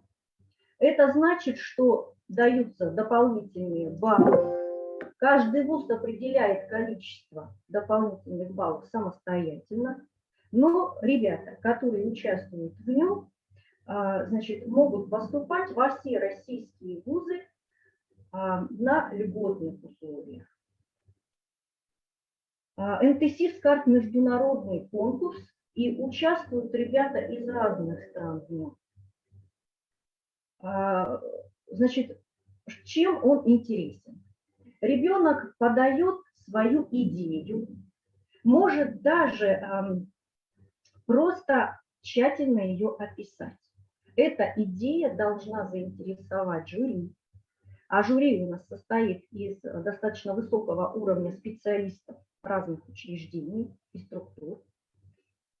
Может сделать элементарно какой-то прототип, даже пусть используя, там, не знаю, веточки, спичечки, пластилин и так далее. Да? То есть он должен действительно убедить жюри в том, что его идея интересна, уникальна. Жюри должно увидеть, что ребенок в этом всем кипит, то есть ему хочется, мотивация высокая. Такой проект дальше принимается, конкурс переходит на следующий этап, и с ребенком дальше уже работают. И акселерационная программа, она достаточно мощная, она направлена на тесный контакт взаимодействия специалистов и школьника или студента. Вы уже увидели на слайде задачи конкурса, я их не буду перечислять, но самое главное – это создание необходимых условий с необходимым оборудованием технологическим. Я хочу сказать, что на нашей площадке дети всегда могут прийти, приехать, и даже в качестве стажировки у нас школы из Казахстана приезжали к нам, и мы проводили с детьми и с педагогами стажировочные различные мероприятия. И эта практика, она достаточно успешная. Точно так же я хочу сказать о том, что у нас, во-первых, большая международная сетевая площадка при Российской академии образования, и школа Казахстана тоже в нее входит, идет тесный обмен. И школы могут приезжать в школы друг к другу или вместе организовывать и проводить какие-то фестивали или другие мероприятия, где дети руками практически все вместе, в командах, обязательные условия, в командах создают различные проекты. И этот вариант тоже как один из вариантов для того, чтобы создать совместный проект и подать его дальше на МТС СКАРТ. Сроки проведения конкурса отображены сейчас на слайде. 3 дистанционных заочных этапа. Финал проводится у нас в инновационном центре Сколково в марте обычно. У нас есть возможность подключения детей, те дети, которые не могут приехать по каким-либо причинам, обычно это из зарубежных стран, да, те, кто вышел в финал, то они могут, вот так же, как мы сегодня с вами, да, в режиме онлайн представить комиссии свои проекты. На конкурс принимаются научно-технические проекты, которые имеют актуальное решение для своего региона, города, школы. Да? То есть это актуальные важные проекты. И обязательно там должна быть инновационная составляющая. Проекты у нас, в проектах могут участвовать школьники от 10 лет. И, значит, у нас есть возрастное разделение и по разным возрастам соответствующие направления акселерационных программ. Но у нас есть сегодня потребность, чтобы дошкольники тоже участвовали в этом проекте. И в рамках сетевого взаимодействия наши дошкольники подают такие проекты, потому что проектная деятельность сама по себе как таковая во всех детских садах сегодня ведется. И научно-техническое творчество развивается активно. И поэтому школьники, вернее, дошкольники с 6 лет запросто уже подают свои проекты. Вот такой был к нам запрос предложения от дошкольных образовательных учреждений, мы его выполнили. И, соответственно, вот этот возрастной критерий, он у нас до 21 года для студентов. Студенты точно так же подают свои проекты, они МТС СКАРТ используют как площадку для следующего прыжка и старта на следующие уровни международных проектов других. Посмотрите, пожалуйста, у нас достаточно большое количество направлений, более 20. И даже если вдруг оказывается, что технологии же у нас быстро идут, и если какая-то технология есть в школе, и работают с этой технологией педагог с группой детей, а у нас в конкурсе она не обозначена, то вот в пункте «Другие направления» мы даем такую возможность заявить свое направление при работе по каким-то новым компетенциям профессий будущего. Ну, посмотрите, пожалуйста, охват. Достаточно большое количество участвует у нас вузов различных, и российских, и СНГ. У нас достаточно большое количество экспертов из структур государственных институтов развития бизнеса. И вот за время работы проекта на сегодняшний день у нас 19 тысяч уже участников.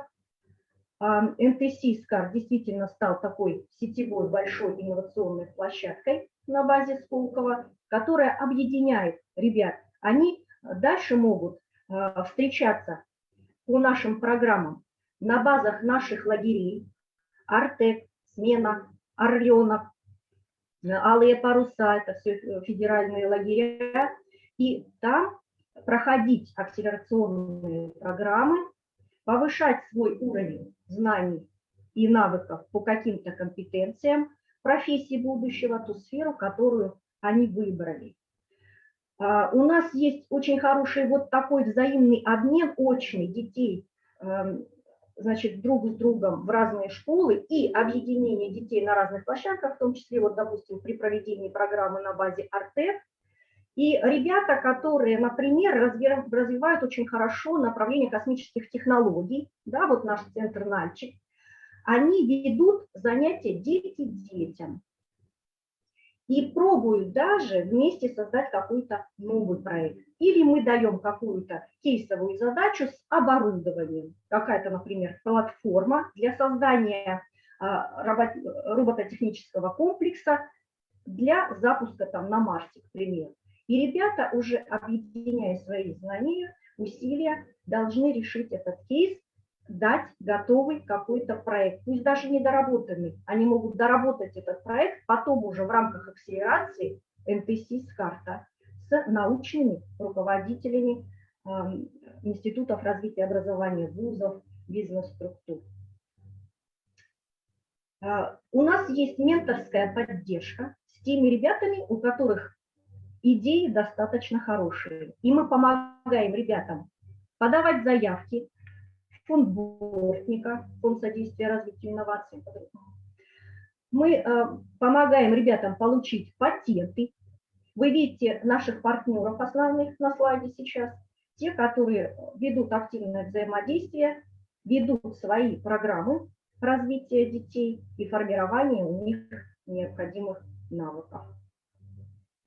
На сегодняшний день достаточно большое количество ребят уже имеют свои патенты, даже пятиклассники. То есть есть вот такие проекты, которые достаточно актуальны, очень важны, потому что, например, девочка, больная сахарным диабетом, со своим научным руководителем разработала прибор, который помогает ей, значит, при каких-то наблюдениях за уровнем сахара и, соответственно, решением этой проблемы.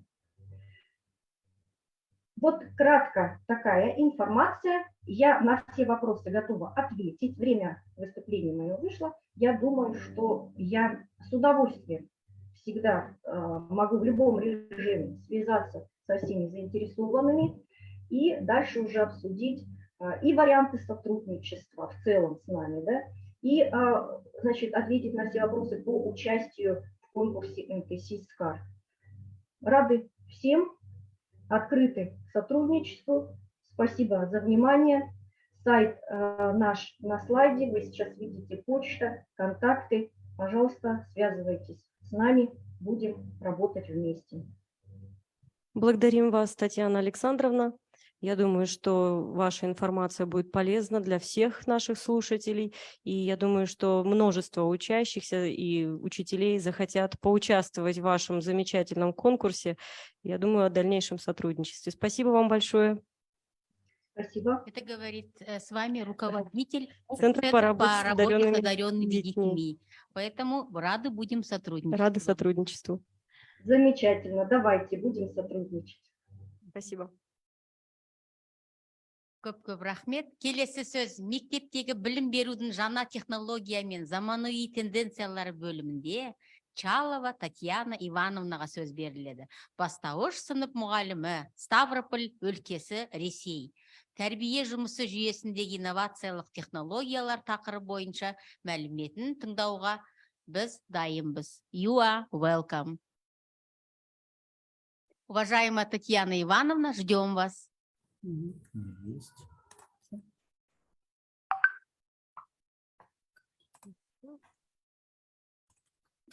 Добрый день, уважаемые коллеги. Слышно меня, нет? Добрый день, да. Спасибо за предоставленную возможность поделиться опытом работы по применению инновационных технологий в системе воспитания. И я хочу предоставить вашему вниманию презентацию и попутно рассказать, как мы применяем эти технологии в нашей школе. Внедрение инноваций в работу школьного учреждения является важным условием реформирования и совершенствования системы школьного образования. Развитие школы не может осуществляться иначе, чем через освоение нововведений, новшеств. При этом содержание образования должно ориентироваться на индивидуальность каждого ребенка, его личностный рост и развитие способностей. Главной отличительной чертой такого образования является особое внимание как к индивидуальности школьника и его личности в целом. Татьяна Ивановна, извините, пожалуйста, вы презентацию свою включите или пролистайте на первый слайд? Сейчас, минутку. Есть, видно? Нет, сейчас последний слайд нам показывается. F5 нажмите.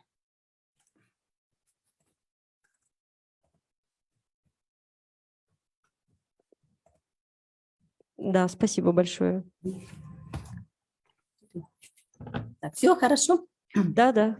Главной отличительной чертой такого образования является особое внимание как к индивидуальности школьника и его личности в целом, так и индивидуальности и личности учителя. Необходимость инновационного характера развития образования в условиях его модернизации стала очевидной. Без инновационного прорыва в применении образовательных технологий невозможно получить принципиально новое качество уровня воспитанности школьников. Инновации в воспитании – это системы или долгосрочные инициативы, основанные на использовании новых воспитательных средств, способствующие социализации детей и подростков. Характерными чертами инновационной деятельности выступают целостность и системность.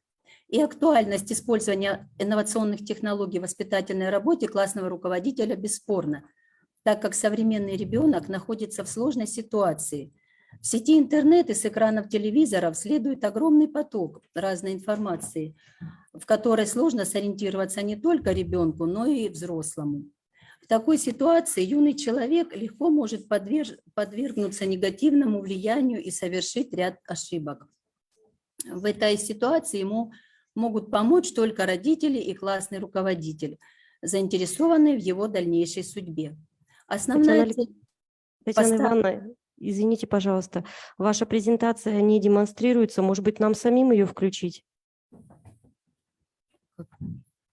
Включить, если есть возможность. Давайте мы тогда включим презентацию, потому что ваши материалы просто не демонстрировались сейчас. Угу. Хорошо, спасибо. Так, хорошо, продолжайте, пожалуйста, извините. Основная цель, поставленная перед российским образованием, это достижение нового уровня социализации подрастающего поколения, воспитание нравственного, ответственного, творческого, инициативного и компетентного гражданина России. В основе развития новой воспитательной системы лежат современные технологии. Воспитательные технологии, как одно из средств воспитания, позволяют получить определенные результаты. Позитивный социальный опыт учащихся – это опыт взаимодействия, общения, совместной деятельности. Инновационная работа в школе в сфере воспитания состоит из нескольких этапов. Это поиск новых идей, формирование нововведения, реализация нововведения и закрепление новшества, превращенного в традиции. Для повышения качества воспитательной работы и развития познавательного интереса в системе воспитательной работы педагогами нашей школы применяются такие инновационные технологии, как личностно-ориентированная технология, в центре которой находится личность ребенка, обеспечение комфортных и бесконфликтных, безопасных условий его развития. реализация его природных потенциалов. Важной составляющей данной технологии является классный час. Именно эта форма воспитательной работы имеет огромный педагогический потенциал. Классные часы являются основным компонентом в работе классного руководителя. На классных часах важно обеспечить целенаправленное деловое общение педагога с учащимися, создать здоровую нравственную атмосферу. Не менее маловажной технологией является, конечно же, и здоровьесберегающая оздоровительная технология. Это необходимые технологии для сохранения физического и психического здоровья ребенка и обучения навыкам сохранения его. На уроках и во внеурочное время учителя нашей школы проводят физкульт-минутки, гимнастику для глаз, беседы о здоровом питании, по профилактике болезней, обеспечиваем двигательную активность детей. Также мы со своим классом участвуем в коллективных творческих делах. Это и трудовые десанты, и КВН, и веселые старты. Большое применение в нашей школе нашла информационно-коммуникативная технология. Мы с ребятами создаем видеосюжеты, видеопоздравления к праздникам, например, ко Дню Учителя, к Дню Матери, к новогодним праздникам. Применяем технологии исследовательской деятельности. Ребята нашего класса провели большую исследовательскую работу о своих мамах, а итогом стал открытый классный час «Мамочка, любимая моя». Технология проектов. Мы подготовили с детьми проект об истории жизни нашего села, который назвали «Мое село родное, горнозаводское». Технология сотрудничества и групповые формы проведения. Цель данной технологии – воспитание подлинно свободной личности, умеющей самостоятельно мыслить, добывать и применять знания, эффективно сотрудничать в разнообразных по составу и профилю группах, быть открытыми для новых контактов и культурных связей. Большое значение имеет и применение кейс-технологии. Метод конкретных ситуаций, технология, которая основана на использовании специально смоделированной или реальной жизненной ситуации в целях анализа, выявления проблемы, поиска альтернативных решений, принятия оптимального решения проблемы. Кейс-технология предполагает описание конкретной практической ситуации, предлагаемой для самостоятельного анализа, набор учебных материалов на разнородных носителях. Это и печатные, аудио, видео, электронные носители, выдаваемые ученику для самостоятельной работы. Особый упор делается на самостоятельную работу учеников, в процессе которой просматривается и анализируется практический материал по поводу обсуждаемой проблемы. Арт-педагогика. Воспитание, образование, развитие личности осуществляется средствами искусства, как классического, так и народного, наряду с содержанием изучаемого предметного курса. Такая технология нашла широкое применение во внеурочной деятельности. Техника и приемы арт-педагогики – это музыкальная, театральная, изобразительная, сказкотерапия, фотоколлаж и другие. Шоу-технология. Обязательными признаками этой технологии являются деление участников на выступающих, то есть сцену, и зрителей, зал. И третья составляющая – соревновательность на сцене, заготовленный организаторами сценарий. Все это способствует всестороннему развитию личности ребенка, повышению уровня воспитанности учеников. Инновационная деятельность является находкой для современных педагогов школы. Каждый педагог и ребенок выступает в роли творца. Новые приемы и методы воспитания, современные технологии обеспечивают саморазвитие личности ребенка, а также профессиональную самореализацию преподавателей. Достигнутая успешность инновационной деятельности в нашей школе зависит не только от активного применения воспитательных технологий в образовательном процессе, но и от того, что в нашем коллективе царит творческая атмосфера и позитивный эмоциональный фон взаимодействия учителей, а также конструктивная совместная работа с учениками и их родителями. Спасибо за внимание. Благодарим вас, Татьяна Ивановна. Действительно, вы делаете очень много со своими ребятами. Я думаю, что у вас тоже очень большое количество каких-то наработок, да, и по шоу-программам, и по индивидуальным проектам. Я думаю, что вы еще раз сможете более подробно, может быть, рассказать о каком-то из этих методов на нашем следующем семинаре, который пройдут в январе-феврале следующего года. Спасибо большое. Спасибо. Спасибо. Вообще труд учителей начальной школы, коллега, он бесценный. Потому что действительно начальная школа, она специфические возрастные особенности. Да. Спасибо вам большое. Спасибо. In the section Development of Multilingual Space at School, we're happy to introduce next speaker, Likhacheva Anna Nikolaevna, a teacher of foreign languages from Lyceum number 5, Stavropol City. Her theme is about effective methods of teaching as a second language from her experience of using interference in order to optimize the learning process. You are welcome. Anna Nikolaevna, we are all ears.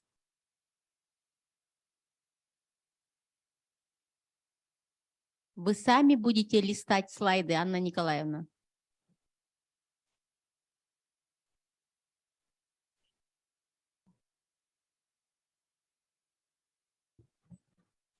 Мы ждем вас, Анна Николаевна.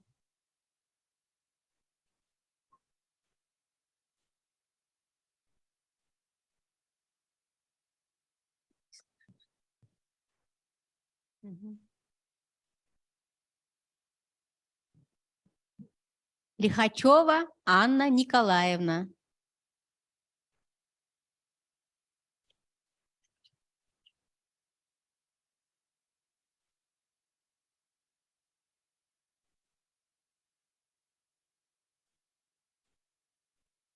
Анна Николаевна, вы, может быть, не включили свой микрофон. Пожалуйста, проверьте.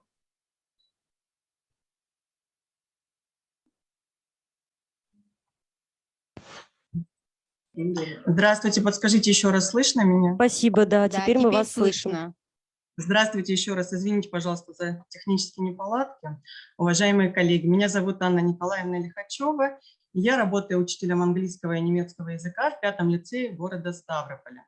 И сегодня в рамках развития полилингвального пространства в школе я бы хотела поделиться с вами собственным опытом, а именно эффективными приемами обучения второму иностранному языку с целью оптимизации процесса обучения. За последние десятилетия в России в сфере образования произошел ряд изменений, касающихся предметной области иностранный язык. Согласно документу о федеральном государственном образовательном стандарте от 2010 года было прописано обязательное включение в программу общеобразовательных организаций предмета второй иностранный язык. Таким образом, на данный момент те обучающиеся, которые организуют процесс обучения по данному ГОС, обязательно имеют в своем учебном плане предмет второй иностранный язык. Основной целью обучения второму иностранному языку было определено формирование иноязычной коммуникативной компетенции, подразумевающей обладание человеком не отдельных знаний, умений и навыков, а как формирование всесторонне развитой личности, обладающей наряду с глубоко развитой гражданской идентичностью, способностью и готовностью к быстрой адаптации в условиях кросс-культурного многообразия и включения в мировое пространство. Однако, согласно новому приказу 31 мая 2021 года, второй иностранный язык также включен в перечень предметной области иностранный язык, но в связи с недостатком подготовленных кадров, а также объективными трудностями, возникающими у учащихся при освоении предмета второй иностранный язык, к сожалению, его включение в учебный план осуществляется по заявлению родителей в целях обеспечения индивидуальных потребностей учащихся. Но это не снимает с повестки дня остроту вопроса по обучению второму иностранному языку ввиду недостаточной разработанности теоретико-методологической базы.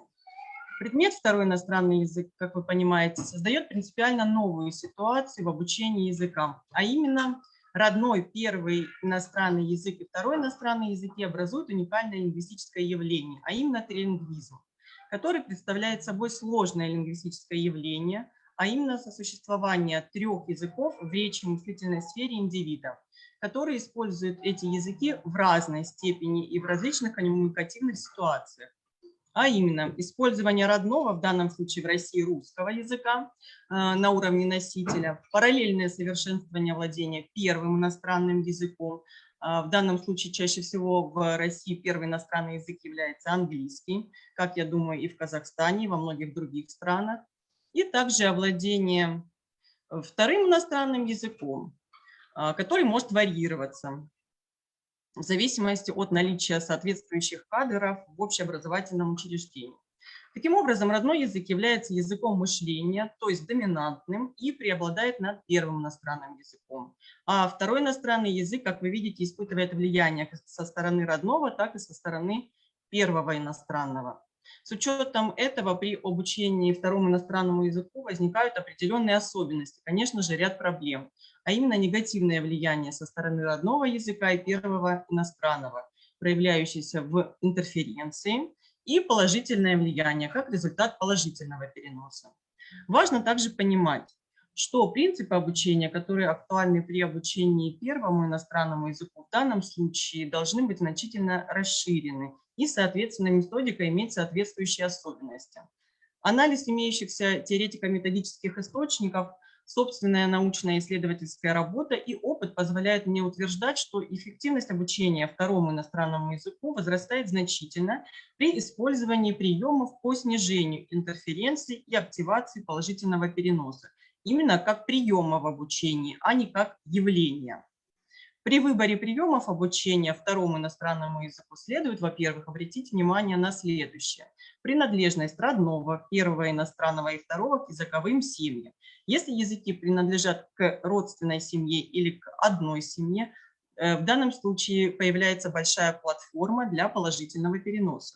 На уровне владения первым иностранным, обратите внимание на уровень владения первым иностранным языком. Чем выше уровень, тем большая платформа для положительного переноса, но в данном случае возникает и вероятность интерференции. Год обучения начала второму иностранному языку. И также интервал между началом обучения первому иностранному языку и второму. Чем больше интервал, тем меньше интерференций, но и тем меньше положительный перенос. Так, далее предлагаю вместе со мной разобраться, что же такое положительный перенос. При выборе приоритетного приема в конкретной ситуации обучения второму языку иностранному необходимо руководствоваться тем, что положительный перенос имеет место на следующих уровнях и является мощным мотивирующим фактором, поскольку у учащихся складывается ощущение владения частью материала, а именно на следующих уровнях: на уровне речи, мыслительной деятельности, на языковом уровне, это интернационализм и совместная база, орфография, фонетика, лексика, грамматика. На уровне речевой деятельности, рецептивное аудирование чтения, на уровне продуктивное говорение письмо, на уровне общеучебных умений и на социокультурном. Далее рассмотрим с вами процесс интерференции, главным источником которой является расхождение именно в системах трех языков, взаимодействующих между собой.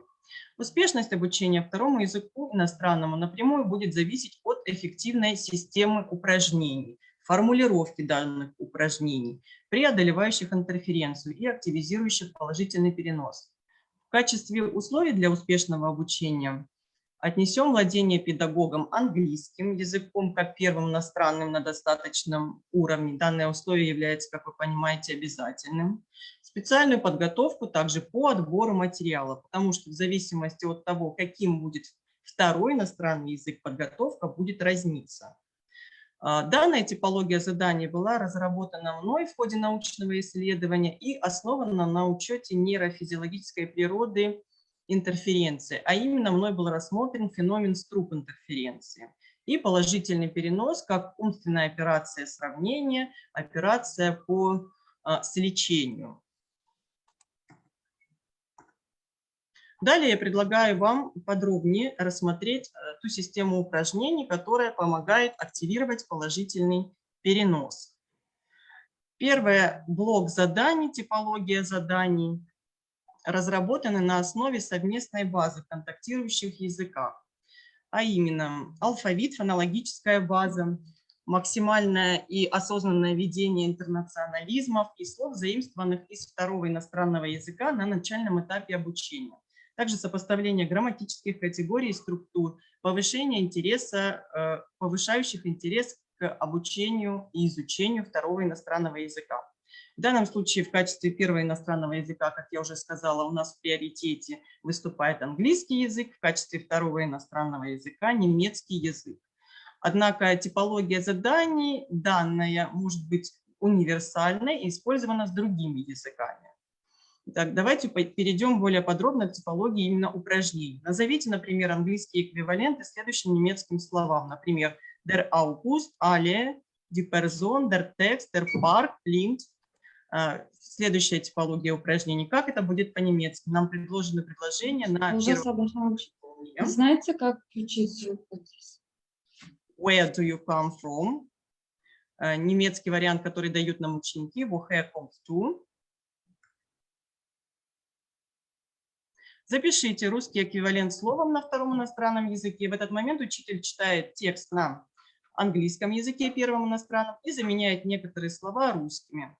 Например, мое имя из Уве, I родом из Germany, I am 9 years old, I имею a family, my мама is doctor, my папа is летчик.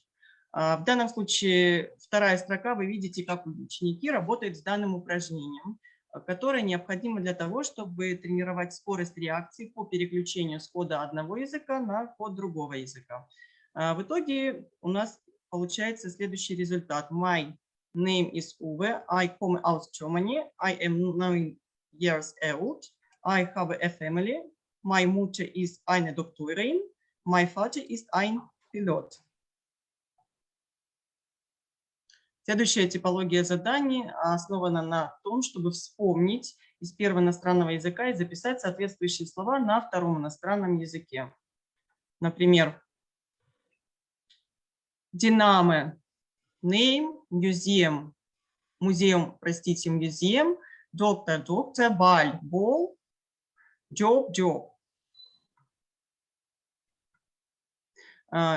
Второй блок заданий основан на трансфере уже сформированных в родном языке русском и первом иностранном общеучебных навыков и умений, а именно ведение словаря, грамматического справочника, составление монологов, диалогов и так далее. В данном случае необходимо акцентировать внимание на том, чтобы учащиеся определили ключевые слова, основные предложения в прослушанном диалоге между сверстниками, с опорой на интернационализм или те слова, которые были заимствованы из немецкого языка, систему русского или английского.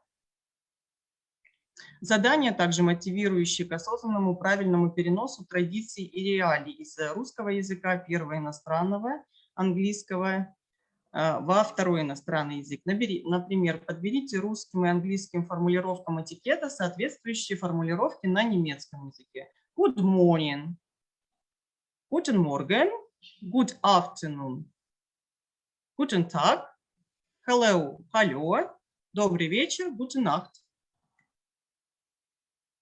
Далее давайте с вами обратим внимание на систему упражнений по преодолению интерференции при обучении второму языку.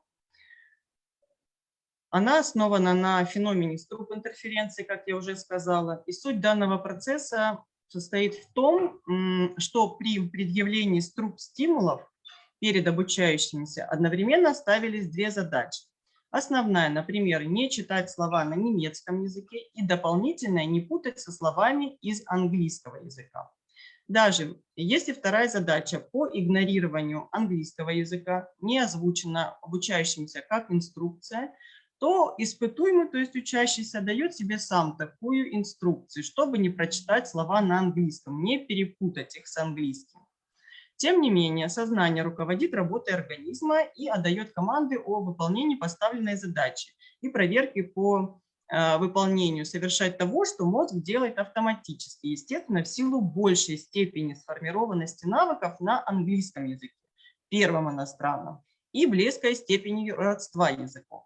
Данный факт, как результат, неизбежно попадает в сознание, что и порождает данный процесс интерференции, а именно следствие умственной операции сравнения по верификации результатов автоматически осуществляемых действий с осознанным требованием эти действия не выполнять. С учетом данного объяснения явления интерференции я предлагаю вашему вниманию сформулированные мной положения, на основе которых разработана интенсифицированная система упражнений по снижению интерференций при обучении второму иностранному языку. А именно, первый блок упражнений, типология, основана на следующем положении. Снижение интерференции происходит путем непосредственного ослабления сознательного контроля над выполнением дополнительной задачи игнорирования. Чтобы это снять, необходимо первой поставить перед учащимся дополнительную задачу игнорирования. Например, прочитайте немецкие слова сначала так, как вы бы сделали это по-английски. То есть данная формулировка полностью снимает дополнительную задачу игнорирования. Далее. Интерференция снижается также при ослаблении сознательного контроля над дополнительной задачей игнорирования путем усложнения основной задачи. Чтобы это снять, мы с вами придумываем словосочетание на немецком языке со следующими словами. Вместо немецкого может быть другой иностранный второй язык. Например, das Kotelett, das Gift, das Stadium, der Brief, der Mist. Обратив внимание на иное значение в английском и русском языках.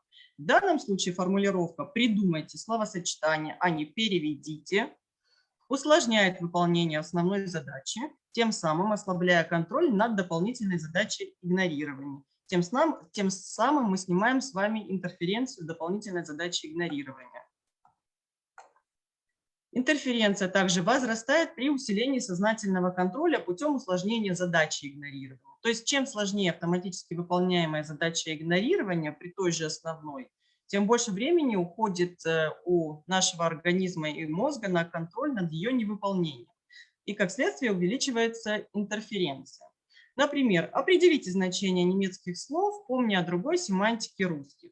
Der Termin – дата, срок, никогда термин, Dilektion – урок, никогда лекция и так далее. Определение значения немецких слов также помня о другой семантике английских. Динамо – фамилия, никогда имя, das Gift – яд, никогда подарок. В заключение я бы хотела сказать с учетом рассмотренного, что для эффективного обучения нескольким иностранным языкам педагог должен руководствоваться принципами осознанности и сопоставления, поскольку имеющиеся знания в родном языке и первом иностранном проецируются на второй иностранный язык, облегчая и интенсифицируя тем самым его усвоение в умелых руках педагога. В процессе обучения второму иностранному языку у учащихся, естественно, возникают проблемы, связанные с интерференцией, которую необходимо заблаговременно выявлять и трансформировать в прием обучения путем эффективных, как вы заметили, формулировок заданий. А положительный перенос необходимо активировать обязательно в качестве приема, тренировать скорость реакции по переключению с кода одного языка на код другого, осознанно создавая для этого искусственные условия в учебной среде. Данные приемы, я думаю, будут актуальны при обучении иностранным языкам в странах с двуязычием, примером которой является Казахстан, например, где наблюдается казахско-русское двуязычие, билингвизм. Спасибо за внимание. Thanks for your participating in our seminar, Anna Nikolaevna. We are looking forward to seeing in our next seminars and fruitful meetings. You are welcome. Thanks a lot. Спасибо большое. Флагманом в современном мире является IT-образование. И я хочу представить следующего нашего спикера, Марину Петровну Алексееву, заместителя директора по научно-методической работе Актемского научно-образовательного центра имени Николаева, Россия. И она представит нам свой доклад на тему «Персонализированная модель профильного IT-образования». Марина Петровна. Спасибо. Добрый день, уважаемые участники семинара. Наверное, я буду участником из самой северной точки географии всех участников. Севера России, это Республика Саха-Якутия. Сейчас у меня за окном минус 46. Это было небольшое юридическое отступление. И несколько слов о своем образовательном учреждении. Актемский научно-образовательный центр имени Михаила Ефимовича Николаева, нашего первого президента, является муниципальным нетиповым образовательным учреждением. И в нашу экосистему входят детский сад, Актемский лицей, интернат, музей образования, школьный технопарк и также вот бизнес-структура технопарк «Три долины» и, конечно, наши выпускники, ассоциация выпускников. Миссия нашего образовательного учреждения в соответствии с нашей концепцией развития Актемский лицей в первой четверти 21 века заключается в подготовке выпускников, будущих представителей технической интеллигенции нашей республики, как креативных личностей, способных к познанию, исследованию и творчеству, обладающих высокой культурой и духовностью, с активной общественной позицией. И следует сказать, что мы реализуем вот именно на старшей ступени образования. Наша образовательная программа представлена 3 профильными направлениями. Это инженерно-техническое, естественно-научное и медико-технологическое. И при этом выбор профильных направлений полностью соответствует образовательным запросам разных социальных, профессиональных и возрастных групп населения. Проведенный анализ образовательных запросов говорит о том, что наши родители ставят главным, конечно, это подготовку для поступления в вуз, подготовку школьников к современным рыночным условиям и прочную профильную подготовку и, конечно, развитие творческих способностей детей. При этом анализ наш показал, что необходимо все-таки вот инженерно-техническое направление как-то более более углубленно направить в область IT-направления. И вот поэтому-то именно мы разработали нашу персонализированную модель образования, суть которая заключается в интеграции основного и профильного образования, в том числе с использованием дистанционных технологий.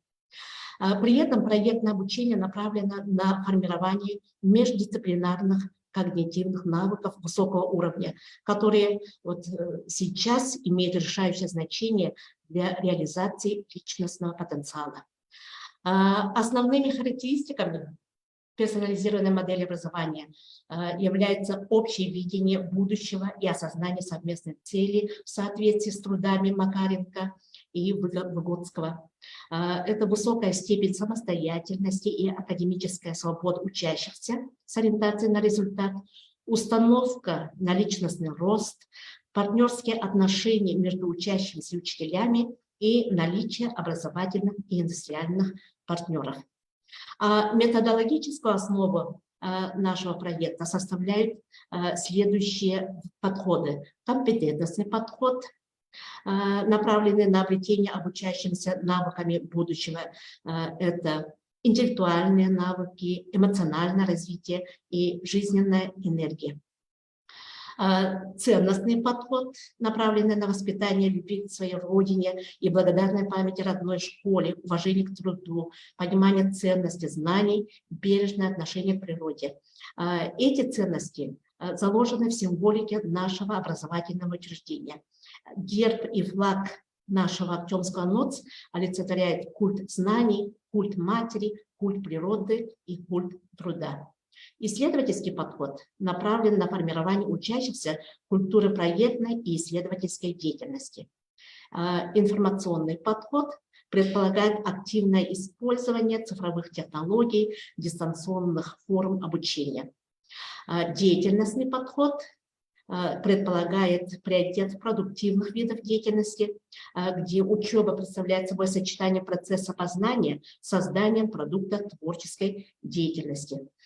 Если говорить вот именно об учебном плане, то перед вами на слайде вы можете видеть, да, профильные модули у нас на профильном уровне углубленно изучается 4 предмета: математика, информатика, физика, английский язык. На базовом уровне русский язык, литература. Естественно, научный курс, он интегрирован. Также интегрирован общественно-научный курс.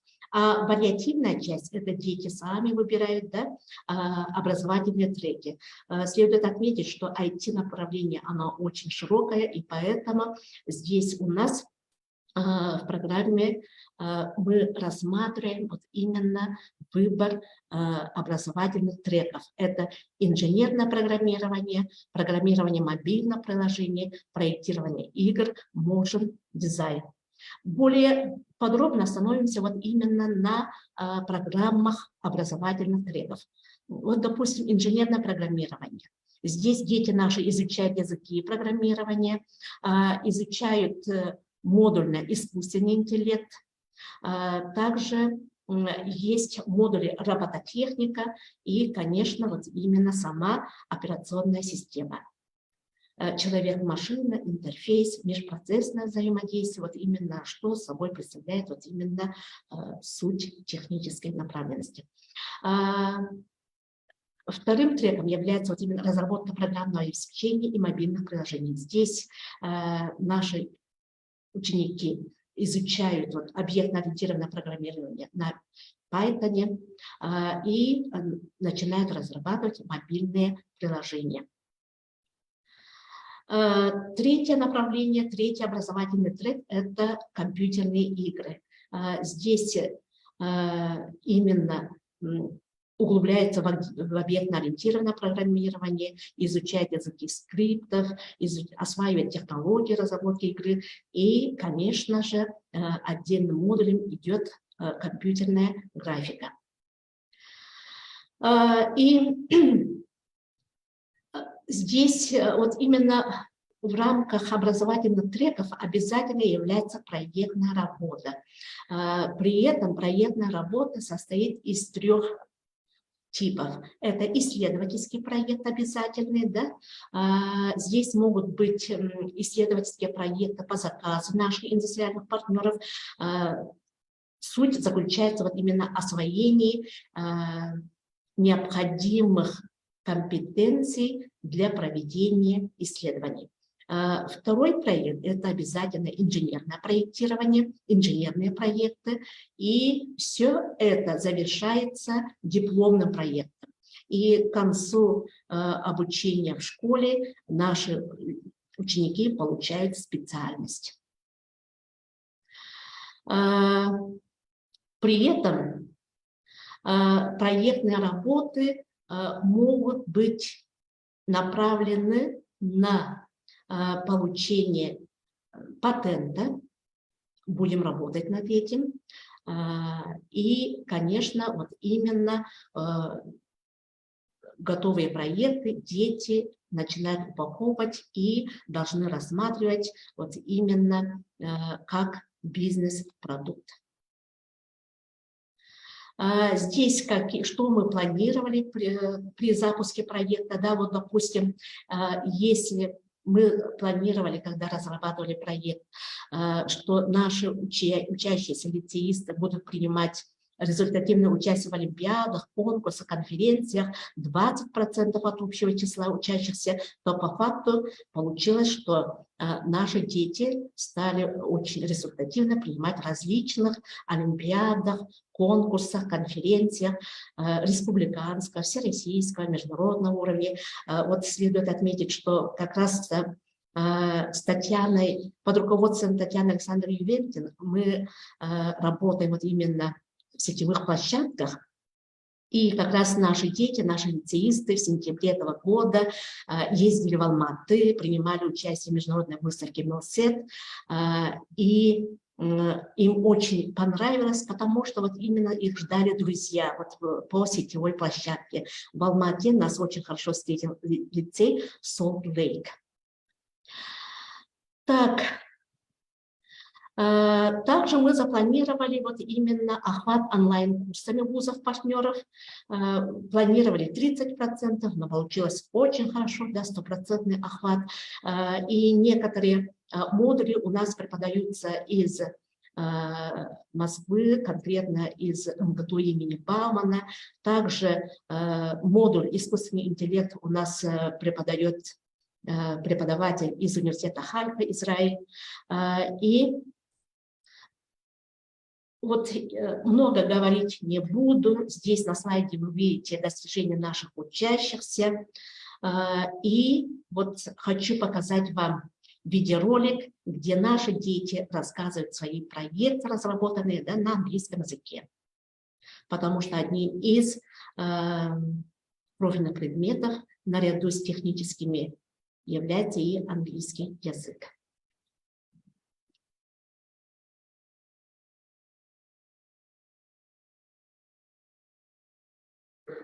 21st century has come to be known as the era of information technology. The growth and progress of every sector of country today depends on the level of information technology. Technology makes our lives easier, better, faster, and more productive. Nowadays, it's difficult to imagine our life without computer games.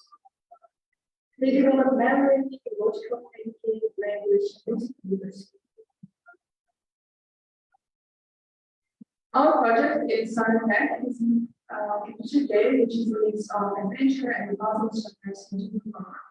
The main goal of the game is to develop a logic system of some puzzles that need to be solved with the message of the levels.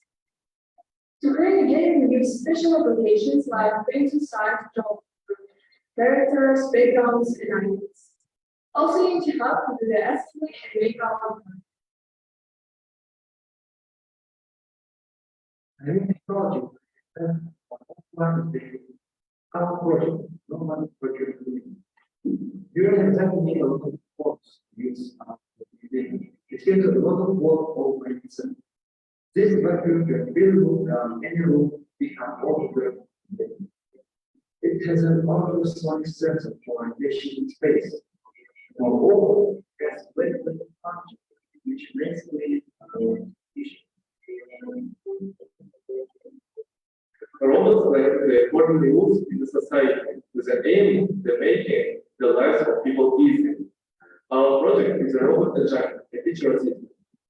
The main function of it is to control the learning process on the classroom video.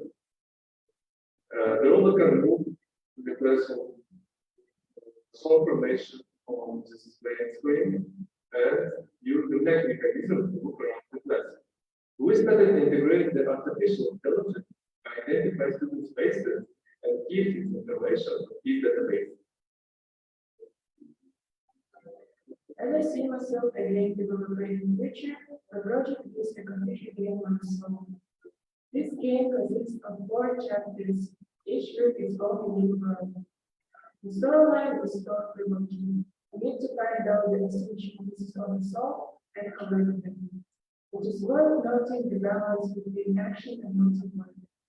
Indeed, the player expects to play the game many times, trying new strategies each time.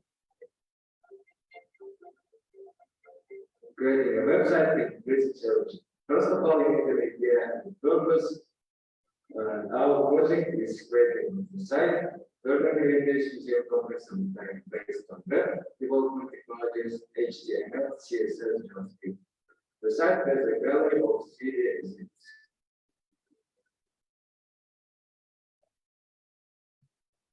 Спасибо всем за внимание. Вот именно вкратце, если рассказать о нашей модели профильного IT-образования. Спасибо большое, Марина Петровна. Было очень интересно посмотреть на ваших ребят, на какие у них достижения, такие талантливые, одаренные ребята ваши. Спасибо большое.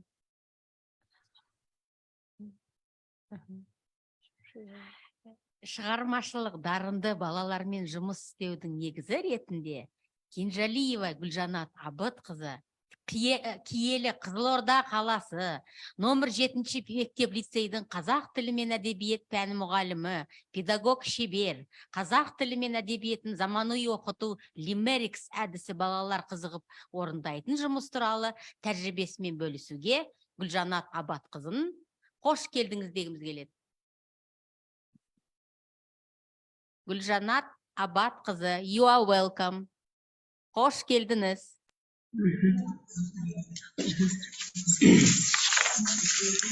Қайырлы күн, әріптестер. Мен Кенжалиева Гүлжанат Абатқызы, Қызылорда қаласы номері 7-ші мектеп лицейінің қазақ тілі мен әдебиет пәні мұғалімімін. Мен бүгінгі конференцияда қазақ тілі мен әдебиетін заманауи оқыту тақырыбына тоқталамын.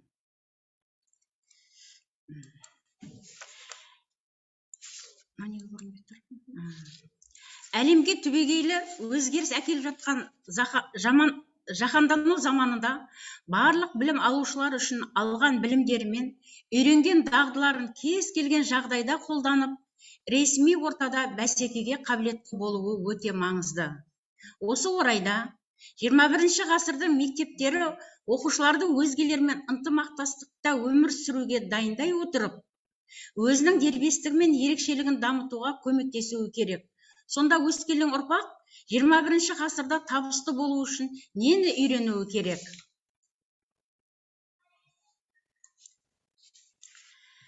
Өзінің ойын ауызша және жазбаша түрде сауатты құруға, өз ойын жеткізуде әдеби тілдің нормаларын саналы түрде қолдана отырып, сөйлеу барысында өзара қарым-қатынас жасау тәсілдерін игереді. Тұлғалық қасиеттерінің қалыптасуы мен тілдің эстетикалық талғамдарының даму жолдарын үйренуі қажет. Бұл мақсатқа қол жеткізу үшін Қазақстан Республикасындағы орта білім мазмұнын жаңарту шеңберінде білім беру бағдарламалары оқу үдерісіне енгізіліп жатыр.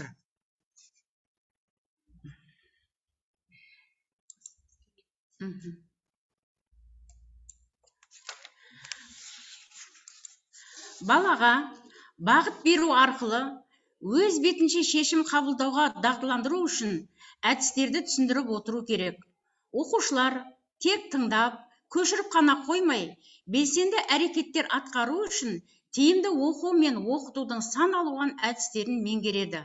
Жаңа көзқарасты, жаңашылдықты талап ететін 21-ші ғасыр, мен айтып берсем болды, шәкірт түсінеді деген ұстанымды құптамайды.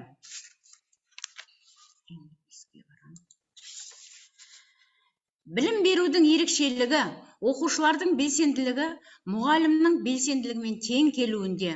Оқушылар мұғалімнің пассивті монолог оқуының тыңдармандары емес, тікелей және кері байланыс нәтижесінде шығармашылық, эмоционалдық түрде білім беру үрдісіне қатысады.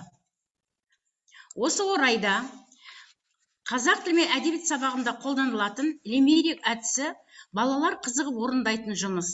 Ағылшынның Эдвард Лир деген ғалымы кейіпкерлерге сайқымазақ өлең шығаруға арнап ойлап тапқан.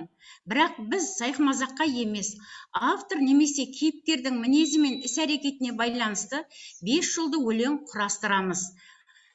Мысалы, кейіпкер, мінездеме, оқиға, автордың көзқарасы десек, бірінші жолда ақтан берді жырау, кейіпкер, көңілінде бар қылау, мінездеме, ақыл кеңес айтқаны оқиға, терең ойға батқаны оқиға, ал автордың көзқарасы ол әрбір оқушы сөзінде бар жинау деп өлеңді жинақтайды. Екінші түрі лимерик әдісінің ақтан берді жыраудың мінезі жоқ сынайтын, ақыл ойы бір төбе, пайдасы тиген көп елге, тілеген халқына береке. Осы 5-ші автордың көзқарасы бойынша оқушылардың сабаққа деген қызығушылығы артып өздерін ақын ретінде сезінетіні анық. Келесі, концептуалдық кесте бұл кейіпкерлерге құрылады. Яғни, кейіпкердің өмірге құштарлығы, адамгершілік қасиеті бұл кейіпкерге берілетін баға ретінде. Мысалы, мына жерде Мағжан Жұмабаевтың Батыр баян шығармасы бойынша кейіпкерлерге берілген мінездемесі. Өзім үшін жазу кестесінде бұл автордың идеясы, шығарма мазмұнын, оқушының жүрек құлын шерткен үзіндісін жазады. Бұл кестені толтыру арқылы шығарма мазмұнын баяндап қана қоймайды. Өзіне ұнаған шығарма бөлігін жаттау арқылы баланың сөздік қоры дамиды. Мысалы, өлеңнің басты тақырыбы, Абайдың өлеңдері арқылы өлеңнің басты тақырыбы ғалым болу мен адам болу мәселесін бір-бірімен сабақтастыру. Мазмұны айтар ойы, бұл жастардың өнімді еңбек етіп, ғылым мен білімге ұмтылуы, алдына мақсат қоя білуі. Ал сені толқытқан өлең шумағы, бұл әрбір оқушының өзінің сол шығармадан алған, жаттаған үзіндісі беріледі. Яғни 5 нәрседен қашық бол, 5 нәрсеге асық бол, адам болам десеңіз, тілеуің өмірің алдыңда, оған қайғы жесеңіз. Өсек өтірік мақтаншақ, еріншек бекер мал шашпақ, 5 дұшпаның білсеңіз, талап еңбек терең ой, қанағат рахым ойлап қой, 5 асыл іс көнсеңіз. Оқушылардың ой өрісін кеңейтіп, есте сақтау қабілетін дамыту мақсатында сөз жұмбақтардың түрлері анаграмма, метаграмма, ребустар тақырыптарға сай құрастырылады. Сөз жұмбақты бірге шешіп қана қоймай, әрі қарай түрек сөздерді пайдалана отырып, эссе жазу, сөздерге талдау сияқты кіріктірілген тапсырмаларды орындайды. Мына жерде өзімнің сөз жұмбақтар деген жинағымдағы құрастырылған әнші сазгерлерге арналған сөз жұмбақты сіздерге көрсетейін. Ақан серінің әнін оқуға болады сөз жұмбақ дұрыс шешілген кезде. Әдістерді сабақтың өн бойында қолдануға болады. Ақын жазушының өмірі мен шығармашылығына арналған кесте құрастыру балаға ұнайды. Балаға бағыт бағдар беру арқылы өз бетінше шешім қабылдауға дағдыландыру, түрлі әдістерді түрлендіріп отыруымыз өте қажет. 2018 жылы Білім және ғылым министрлігі бекіткен Қызылорда облысы бойынша жалпы білім беретін орта мектептердің 5-7 сыныптарына арналған өлкетану оқулығының авторларының бірімін. Осы мақсатта қосымша шыққан өлкетану пәніне арналған қысқа мерзімді жоспардың әдістемелік жинағын да жарыққа шығардық. Сыр өңірінің ақын жазушыларына арналған түрлі іс-шараның жүйелі мазмұнды өтуіне атсалысып келемін. Осы мақсатта оқуға құштар мектеп жобасы аясында кітапханалармен тығыз байланыста жүреміз. Баланың рухани жан дүниесінің баюына, өз бетінше кітап оқуына ықпал жасауда кітапхананың рөлі зор.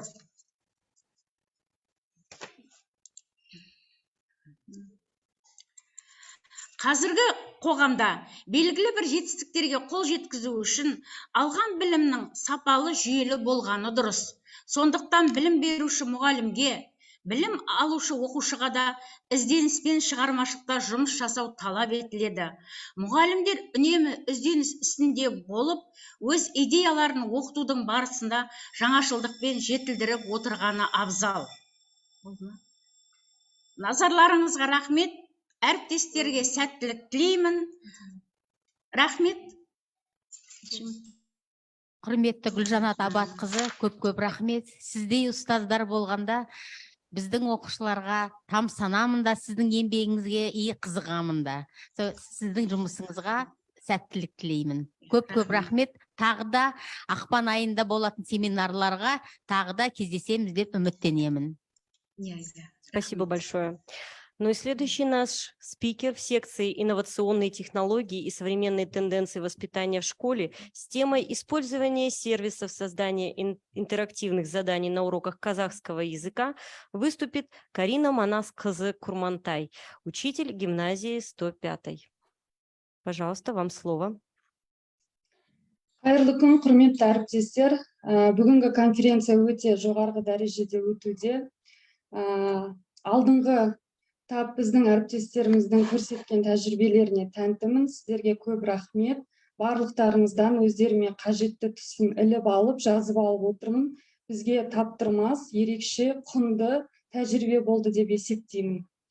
Бүгінгі менің тақырыбым бұл қазақ тілі сабағында әртүрлі интернет сервистерді пайдалана отырып оқушыларды қызықтыру болып табылады.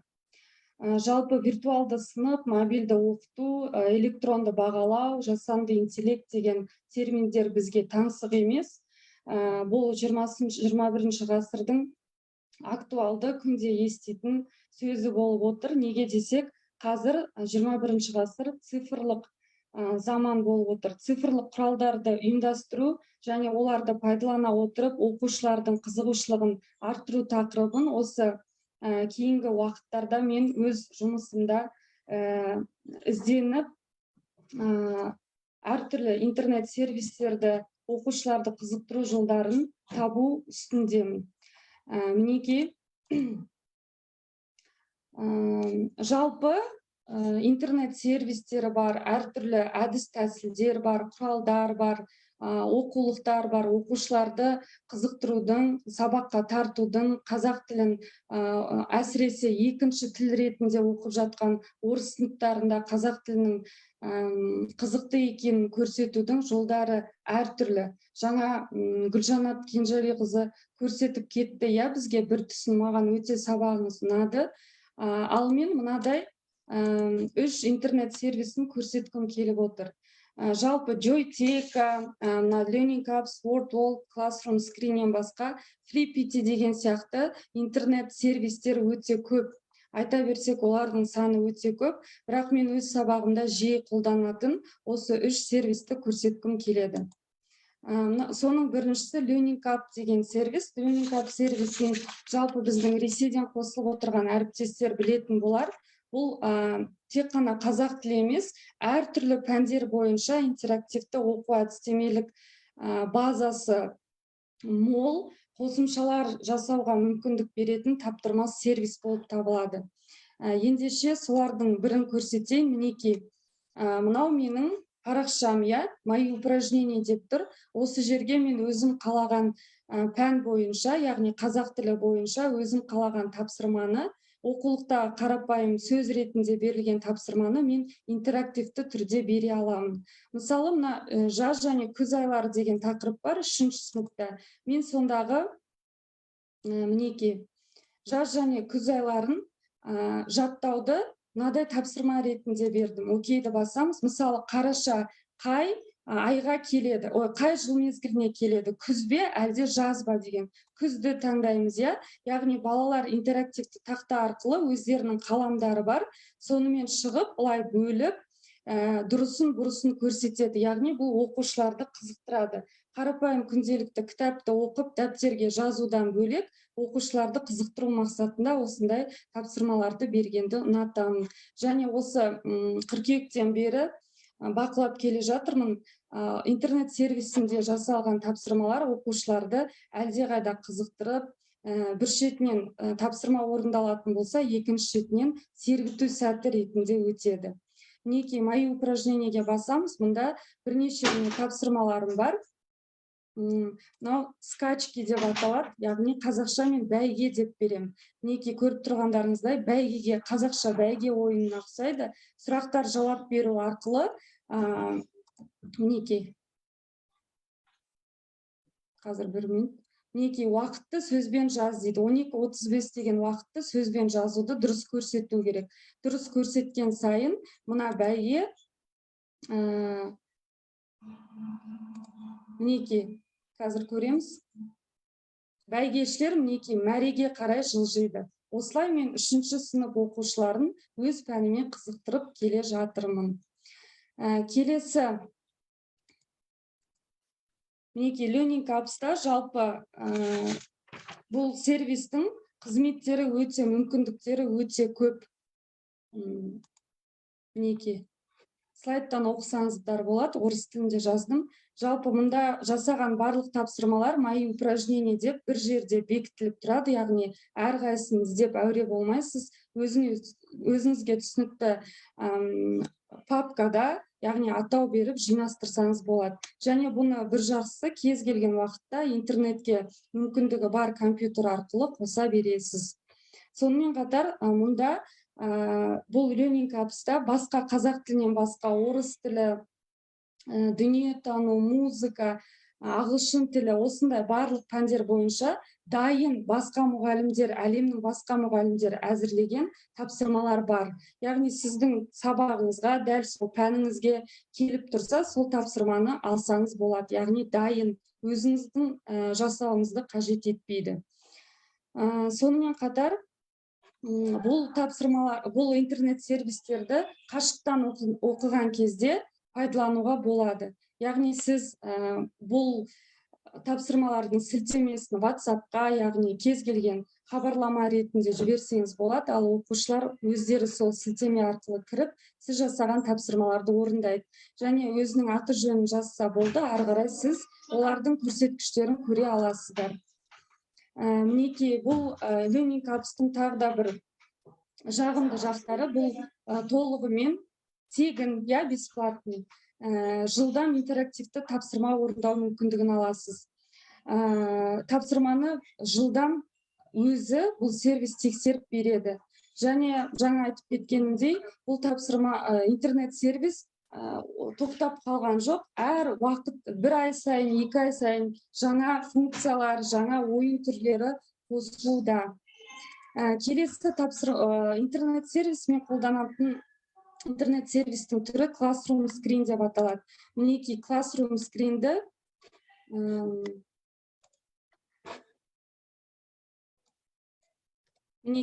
Classroom Screen дегеніміз мынау. Бұған да қарапайым логин паролі арқылы кіресіз, және тегін, мынадай, мен бұны кейде екінші тақта деп те айтамын.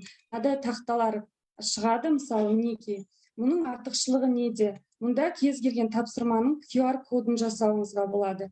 Немесе мен көбінесе мына функцияны қолданамын бұл жерде. Имя наугад деген. Мысалы, мына жерге оқушыларыңыздың атын жазасыз да, мінекей менің оқушыларым. Сосын мынаны басқан кезде оқушылардың аттары кезегімен шығады. Яғни бүгін сабақты кім айтады, немесе бүгін тізім бойынша сұраймын дегенге қарағанда, бұл бір шетінен оқушыларды қызықтырады.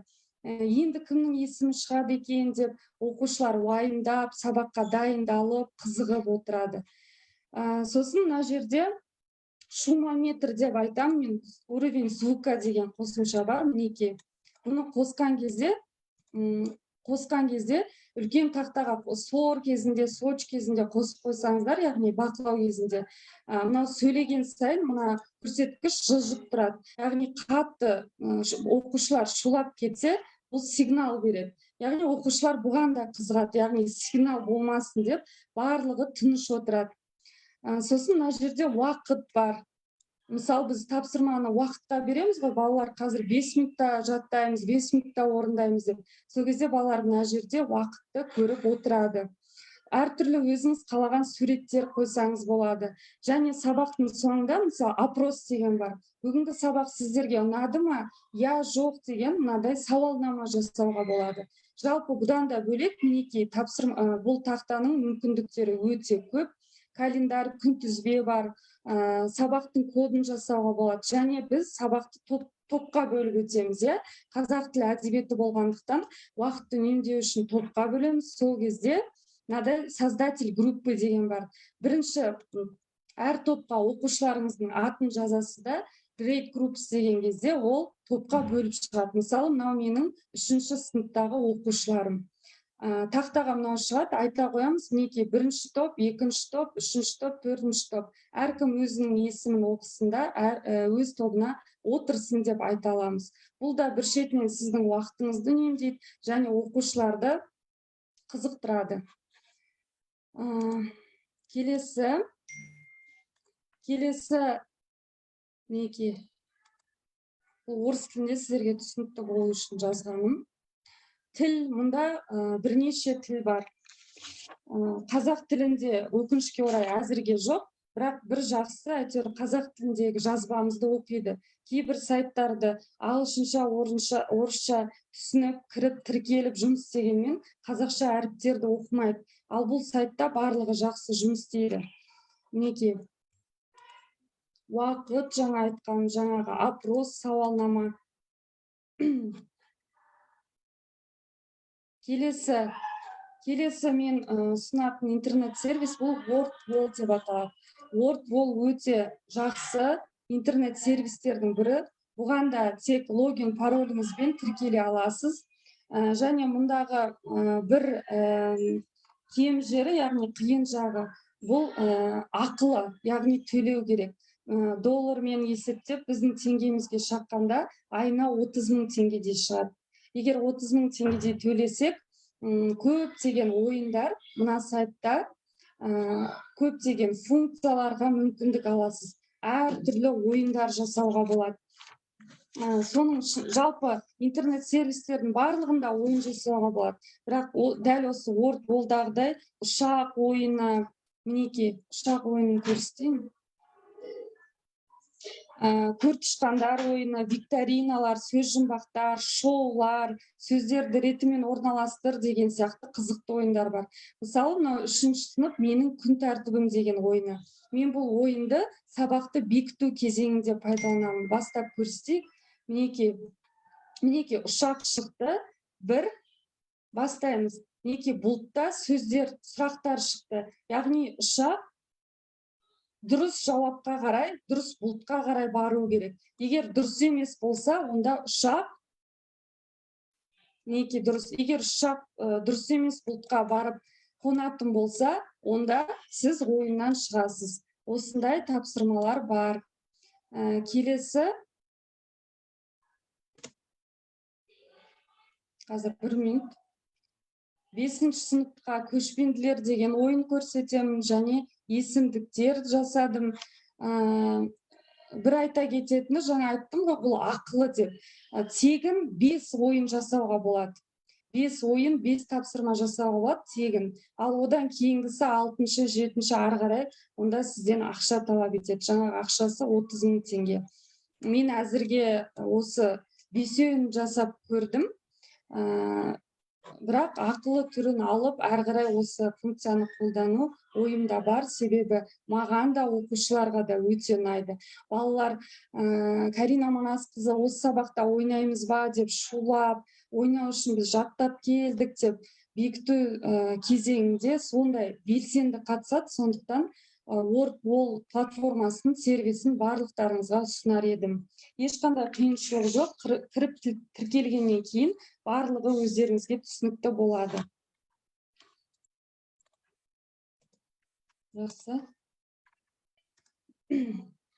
Мінекей самолет ойыны бар, көртышқандар ойыны бар, викториналар бар, әр түрлі кроссворд жасасаңыздар болады, және шоу жасауға болады. Яғни өзінің дауысы бар, әдемі шоу ретінде шығады. Жалпы қорыта келгенде, құрметті әріптестер, бұл сервистер тек уақытты тиімді пайдалануға, сабақтың белгілі бір кезеңінде, көбінесе мен бекіту кезеңіне пайдалануды ұсынар едім. Неге десек, әр сабақта бұл интернет сервистерді қолдану бір шетінен оқушыларды жалықтырады, екінші шетінен бір сабақтың маңызды тұсын өшіруі мүмкін. Сабақты балалар тек ойын ретінде қабылдауы мүмкін. Сондықтан бұны сабақтың кейбір кезеңінде ғана, көбінесе басында немесе бекіту кезеңінде пайдалануға ұсынар едім. Жалпы қорыта келгенде, бұл интернет сервистерді пайдалану сабақ беру процесін өзіңізге тіптен ойын сияқты, сабақ, жұмыс сияқты емес, бір қызықты уақыт өткізу сияқты өтіп кетеді сабағыңыз. Оқушыларды қызықтырады және уақытты үнемдейсіз. Назарларыңызға көп рахмет. Егер сұрақтарыңыз болса, чатқа жаза отырыңыздар. Барлықтарыңызды көргеніме, конференцияға қатысқаныма қуаныштымын. Сау болыңыздар. Спасибо большое, Карина Манасқызы, за ваш интересный обзор наших интернет-сервисов, которые, я думаю, смогут сделать интересным, ярким любой урок в школе и, конечно же, будут повышать мотивацию наших учащихся к тому, чтобы дальше изучать, глубже изучать те предметы, которые они изучают в школе, да? Ынтымақтаста болуға өте қуаныштымыз. Көп-көп рахмет. Келесі сөз, мектептегі білім берудің жаңа технологиялары мен заманауи тенденцияларын туралы бөліміндегі келесі әріптесімізді қуанышпен қарсы аламыз. Утешева Ләйля Адилхановна, сыр елі Қызылорда қаласының лицей, номер 7-ші лицейдің Task-based learning in teaching English at secondary school деген тақырыпты тыңдауға дайынбыз. You are welcome. We are all ears, my dear. Үлкен рахмет, қайырлы күн, құрметті әріптестер. Бүгін осындай елеулі оқиғада, семинарда сіздермен өз тәжірибемді бөлісіп жатқаныма қатты қуаныштымын.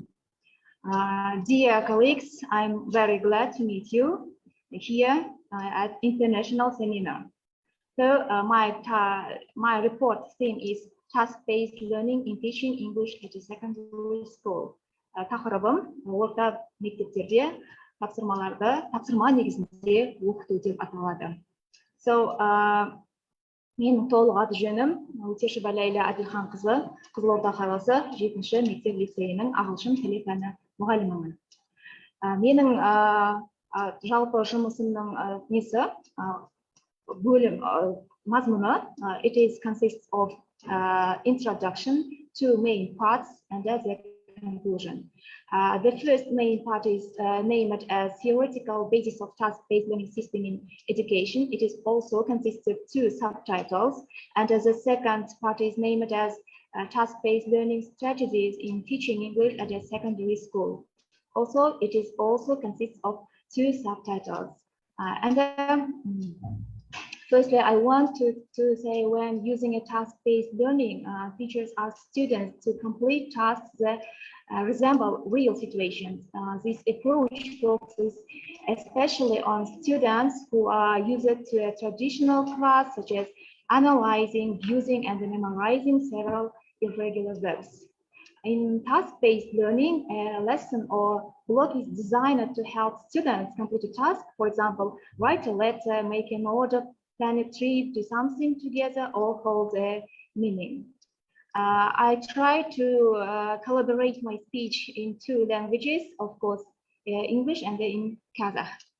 As teachers, we always complain that our students don't speak English in class, as they may feel threatened or shy, but the fact is that few of them actually dare.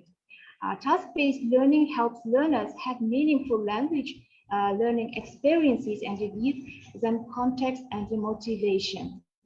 Here, I want to add that in general, the goal of teaching English around the world is the same: to enable students in the future to use their knowledge acquired in school or college, communicating confidently and effectively with English speakers around the world. What is the purpose of teaching English using the task-based method? This is a question, yeah? It can be argued that this method is based primarily on the development of communication skills. Therefore, it can be argued that the task-based approach is somehow related to another method, communicative language teaching. TBLT has developed from communicative approaches. In TBLT, the task or exercise is a central part of any learning cycle. As a task is itself as a whole has a relatively large number of defining characteristics, and among them are the following. The first one is, does the task interest the students, or is there a central focus on meaning in the task? Is the task related to reality? Can the skills learned in the exercises be used in everyday life? Әрине, балаларға қазіргі кезде сабақ берген кезде маңыздысы оқушылардың сөйлеу уақыты, яғни students talking time деп айтамыз ғой. Осы тапсырмаға негізделген оқытудың барысында менің көзімнің жеткізгенім, өзімнің тәжірибемде оқушылардың сөйлеу уақытының көбірек болуы мұғалімге қарағанда. Мұғалім тек сабақ барысында оларға беріп отырған инструктор деп айтамыз ғой, инструктор немесе бақылаушы, тапсырманы түсіндіруші рөлін атқарады да, ал көп жағдайда оқушылардың сөйлеу уақыты көбірек болады. So the question, what is task? Yeah, firstly, let's identify what is task. There are some explanations or definitions according to the task. I have taken from Williams and Burton. A task and activity that learners engage in two processes of learning a language. And according to the activity, an activity which required learners to arrive at an outcome from given information through some process of thought and which allowed teachers to control and regulate the process was regarded as a task. So what is task-based learning? Why do we use task-based approach during our lessons? Firstly, tasks can be easily related to students' real-life language needs, and they create context that facilitate second language acquisition, and the tasks create opportunities for focusing on form. Students are more likely to develop intrinsic motivation in a task-based approach. Also, a task-based approach enables teachers to see if students are developing the ability to communicate in an L2. So, сонымен, яғни бұл тапсырма негізделген оқыту бізге не үшін қажет деген сұрақта, яғни біріншіден оқушылардың бағана жоғарыда айтып кеттім, сөйлеу уақытының көбірек болуы, және де әрбір тапсырманы оқушылар өмірмен байланыстырып түсіндіруге тырысады, мәселенің шешімін табуға бағыттайды. Бұл негізде оқыту немесе шешімін таппаса да, сол шешімнің баламасын табуға тырысады, және білім алушылардың функционалдық сауаттылықтарын қалыптастырады, сыни тұрғыдан ойлау, шешім немесе балама шешімдер табуға бейімдейді, және балалардың өзінше бағалау немесе анализ жасауға үлкен септігін тигізеді. Және мен бұл айтып отырған себебім, өйткені өз тәжірибемде осы нәтижелерді көрдім деп айтсам болады. To give learners confidence in trying out whatever language they know, to give learners experience of spontaneous interaction, to give learners a chance to benefit from noticing how others express similar meanings, to give learners chances for negotiating turns to speak. So roles in task-based, we have during the lesson, there are students and the teacher. Teacher's roles. The first role is selector and the sequencer of tasks. Also, teacher can be preparing learners for tasks and the consciousness raising. The roles of learners, firstly, they are group participants and the monitor. Also, they can be risk taker and the innovator. Types of learning and the teaching activities. There are some types of learning activities on this case. I have written here just 5 types. The first one is jigsaw tasks. I think everyone knows these tasks. It is very beneficial when we teach reading exercises, reading activities, also information gap tasks, problem solving, and decision-making tasks, opinion exchange tasks. Яғни мен сабақ барысында көп қолданатыным оқылым дағдысын үйреткен кезде оқушыларға jigsaw tasks'ты қолданамын. Балаларға берілген мәтінді біз ағылшын тілін үйреткенде әсіресе мәтінмен көп жұмыс жасаймыз. Мәтінді берген кезде тек қана оларға оқытып, өзінің ана тіліне аудартып қойғаннан көрі jigsaw тапсырмасын берген жақсы. Яғни тапсырманы мәтінді 3-4 бөлікке бөліп, 3-4 топқа ол тапсырмаларды беріп, яғни сол мәтінді әр топ өзі келесі топқа түсіндіру арқылы жұмыс жүргізіледі. Бұл жерде нәтиже қалай? Яғни баланың тілін бала жақсы түсінеді. Бала түсіндірген кезде оларға түсінікті, қонымды болады. Міне осы жерде ұтымдылық бар деп ойлаймын. Тек мұғалім түсіндіргенге қарағанда. Және сонымен қатар бізде қазір техниканың жақсы дамыған кезі, сабақ барысында бұл тапсырмалардан басқа мен мобильді қосымшаларды көбірек қолданамын. Бағана жоғарыда әріптесім айтып өтті, learning apps деген сияқты, мен сол сияқты менде тағы бірнеше қосымшаларды пайдаланамын, әсіресе feedback, кері байланыс кезінде мен Padlet, Jamboard, Whiteboard деген сияқты тақталарды көп қолданамын. Бұның тиімділігі неде? Оқушылар сол сайт арқылы, сол қосымшаға кіріп, өзінің пікірін, тілектерін, ұсыныстарын кез келген уақытта, сабақтан кейінгі уақыт болса да, сабақтың барысында болса да, маған жазып жібереді. мен оны да кез келген уақытта ашып, сол жерден сабағымның ұтымсыз жақтарын байқап, келесі сабаққа жақсылап дайындалуға немесе одан да қосымша тапсырмалар апарып беруге дайындаламын. Бұл өте тамаша қосымша. So we have also used a lot of resources from starting books, newspaper, magazine, CDs, TV, internet, and the board of course worksheets. And here, the framework for TBL instruction, it consists of 3: pre-task, task cycle, and a post-task. Here, I gave what is pre-task, task cycle, and the learning focus. So, I want to, мен уақыттың кішкене несіне қарап отырмын. Мына жерде сол TBL, яғни тапсырмаға негізделген оқытудың бір мысалын келтіргенмін. Бұл жерде оқушылар өзіне ақпаратты қасындағы сыныптасынан толтырып, ауызша орындап береді. Also, everything has its advantages and disadvantages. Advantages of TBL. Firstly, as the tasks are likely to be familiar to the students, for example, visiting the doctor, students are more likely to be engaged, which may further motivate them in their learning. Also, it is more student-centered, as I have mentioned, allows more meaningful communication, and the disadvantages are TBLT allows meaningful communication.